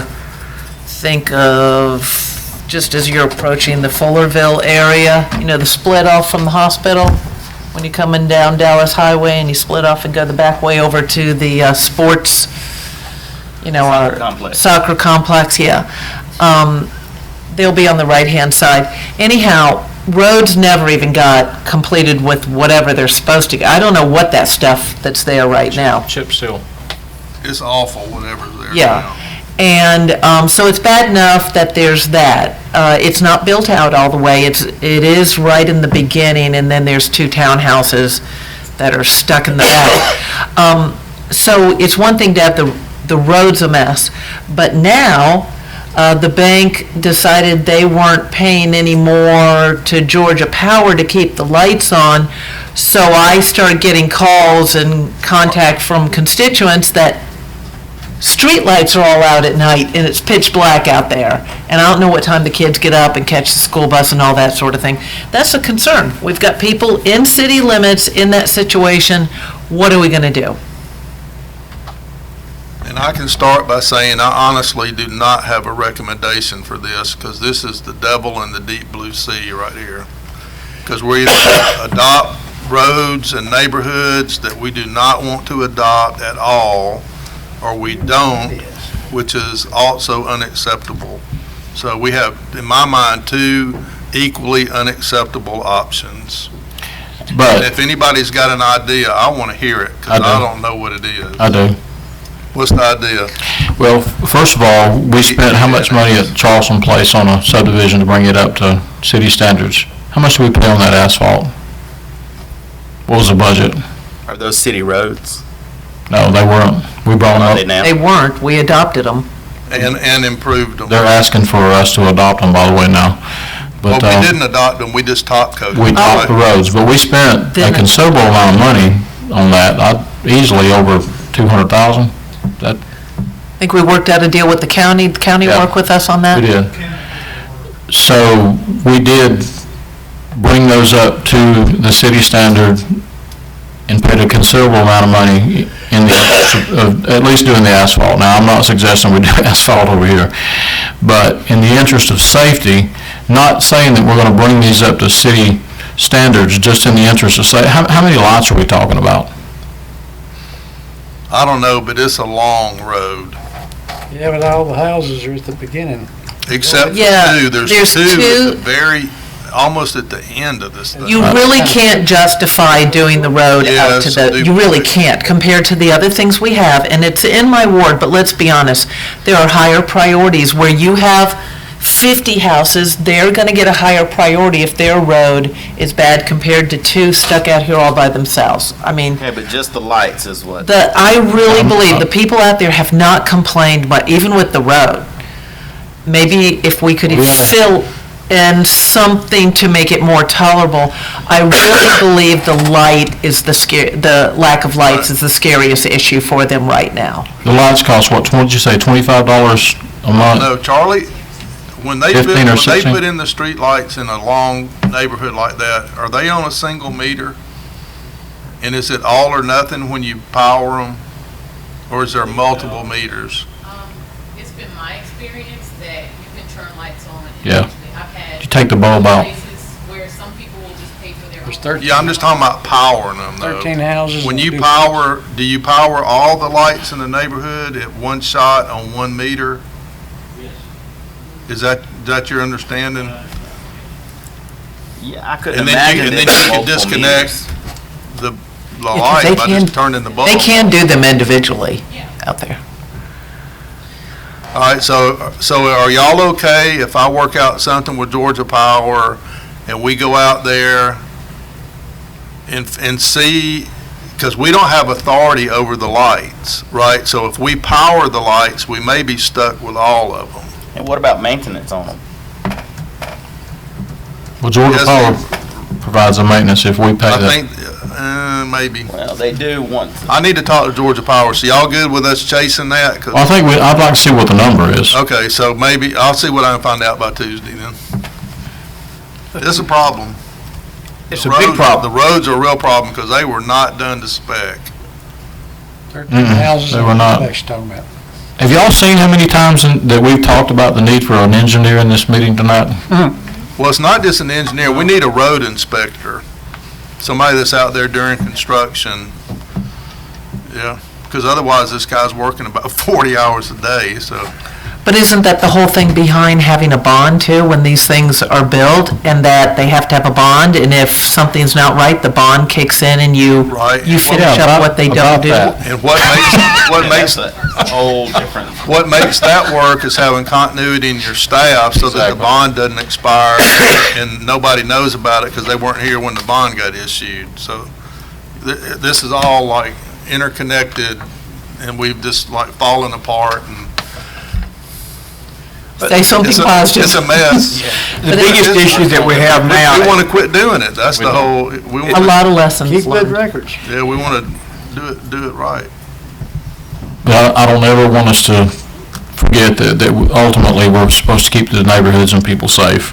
And if it means that we have 10 houses in the neighborhood and there's 50 security lights and we have to unscrew 40 bulbs and leave 10 on near people's houses, then I think that's something we should consider. I'm one person. We'll chase that. I think we also have, but Tom went out with me. There's also some issue with people coming in that neighborhood and taking roads through the trees on somebody else's property and hanging around out there or something. It's just, Yeah, I we don't know got that it's some things out nefarious, there. but there's a couple things we're gonna check out that's going on out there. Well, after speaking with the police department, they are not aware of any wrongdoings or activity in that complete area except for one drug house that they raided about 2 years ago. As far as the lights are concerned, those folks pay their city taxes like everybody else. They should deserve some lighting at night. The city has a policy of build out in these subdivisions of 85% of the total amount of buildable property, then we pave or top the roads that are put down. Whether or not they ever build the place out or not is really not our concern. But if they do, and it's 85% of them, and they do the roads, then we'll top them and go on. It's nowhere near 85%. No, not It's even close. 13 houses And and the one guy went duplex. up, he went belly up that was building all the houses, and you hate that, but you also hate that the two people got away with building the house probably a half a mile from the other houses. That's where the biggest problem comes in. Well, and you addressed that when we were out there, Tom, about the idea of even letting builders go out that far when they haven't finished what's... Should have required them to phase it. Okay, Well, I let's, think ultimately though, if we can provide some lighting without lighting the whole place, that makes sense to me. It's something we would do as a city. I'm But if- serious, I'd pay for a light. I mean, if we didn't do it, So Leslie is gonna. no, I'm serious. That was hypothetical. You know, down in Texas where people take care of people, it's kind of like when somebody can't mow their yard. Sometimes it means you got to go mow it for them. Now, I can't turn on all those lights, but I can turn on a light. Now, I think we should do what's right in the city, but I'm just going to tell them, it will be addressed, we're addressing it. As soon as I can give them an answer, I will. thank you, ma'am. I'll pay for a light. Okay, let's go back and look at our agenda and see what we want to put on our consent agenda. Hopefully, it's a bunch of stuff. Item 1, we'll have to vote on. Item 2,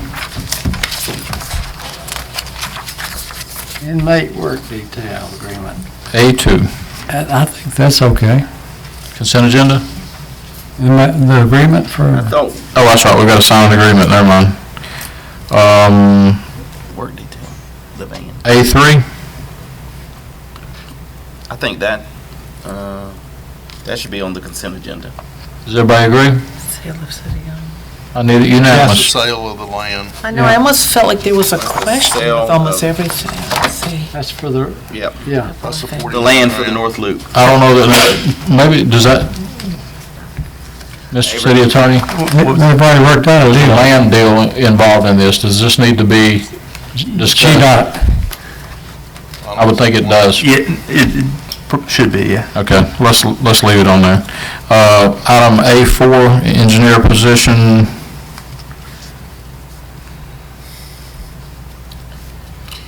I guess y'all want to talk about everything. Yeah, that's an approval item, so I guess we'll talk about that. So not, I don't, That's not a automatic. yes and then some maybe no's. So it'll be no. It'll be on the agenda.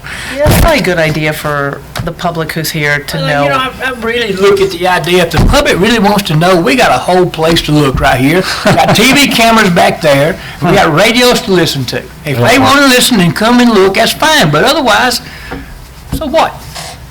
Okay. Rant off. You're the sales pitch. A5, work authorization. Okay, what was the answer to that? I'm sorry? That's gonna be on. We have no consent agendas at this point. Okay, thank you. Items. You said we have none, we didn't put A2 on it? Mm. Okay. Needs discussion. A5,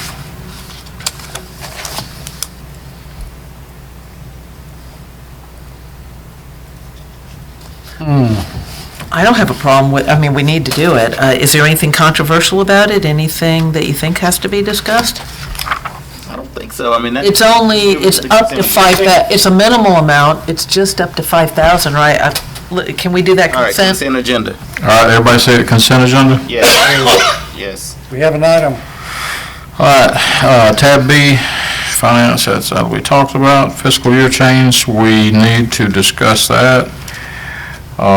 Cycle billing, I think we need to discuss that, and if for no other reason, just to get the word out to the public. B4, bingo, possible GFO loan that needs to be discussed. Big deal. Tab C1, definitely got to vote on it. Yeah. Is that something that has to be voted on Tuesday? Because I don't know if we can get comfortable enough. No, Yeah. we're gonna do the best we can do. Yeah, we need to vote on it Tuesday. I agree. If I agree. we can't, we can't. Tab D1, bail bond, Consent agenda. Consent. consent agenda, does everybody agree? Yeah. I do. Court condemned property, Consent agenda. Yeah. tab E1, Well, there's nothing for us to do here, is there? An We do MOU. need to. Okay, can we put it on the consent agenda? Okay, consent You agenda. don't have public hearings on Renaming? readdressing? No public hearing, we're just gonna do it. What does that smile mean? I mean, I need a yes or a no. Is there a number? Dinner's- We've already had several public hearings not on, on the readdressing. I know we have the guy from Avery, Douglas do we County. need a- We were I just don't, kind of I giving don't them believe a you need a go-ahead. public hearing. Consent agenda, It's please. not required, the question is you want to do it. Yeah, we want to do it. I think we agreed. what? Consent agenda. Does everybody agree? Okay. No public hearing. Item 2, E2, Has to Oh. be, has to be on All the rest of these are public hearings. E3, all of them. we need to discuss that. All those are public hearings, aren't Yep, they? all those are. So all of Tab all of F1, Connors Road Master Plan Design, That's got to get changed That's yes. from what it That'll is be right on now, there. so that has to come back. F2, That can that be consent? What is it? Tennis court. Tennis Yeah. courts, it's already budgeted. I'm okay with it. Okay, consent. Budget, yeah, it's our budget. okay.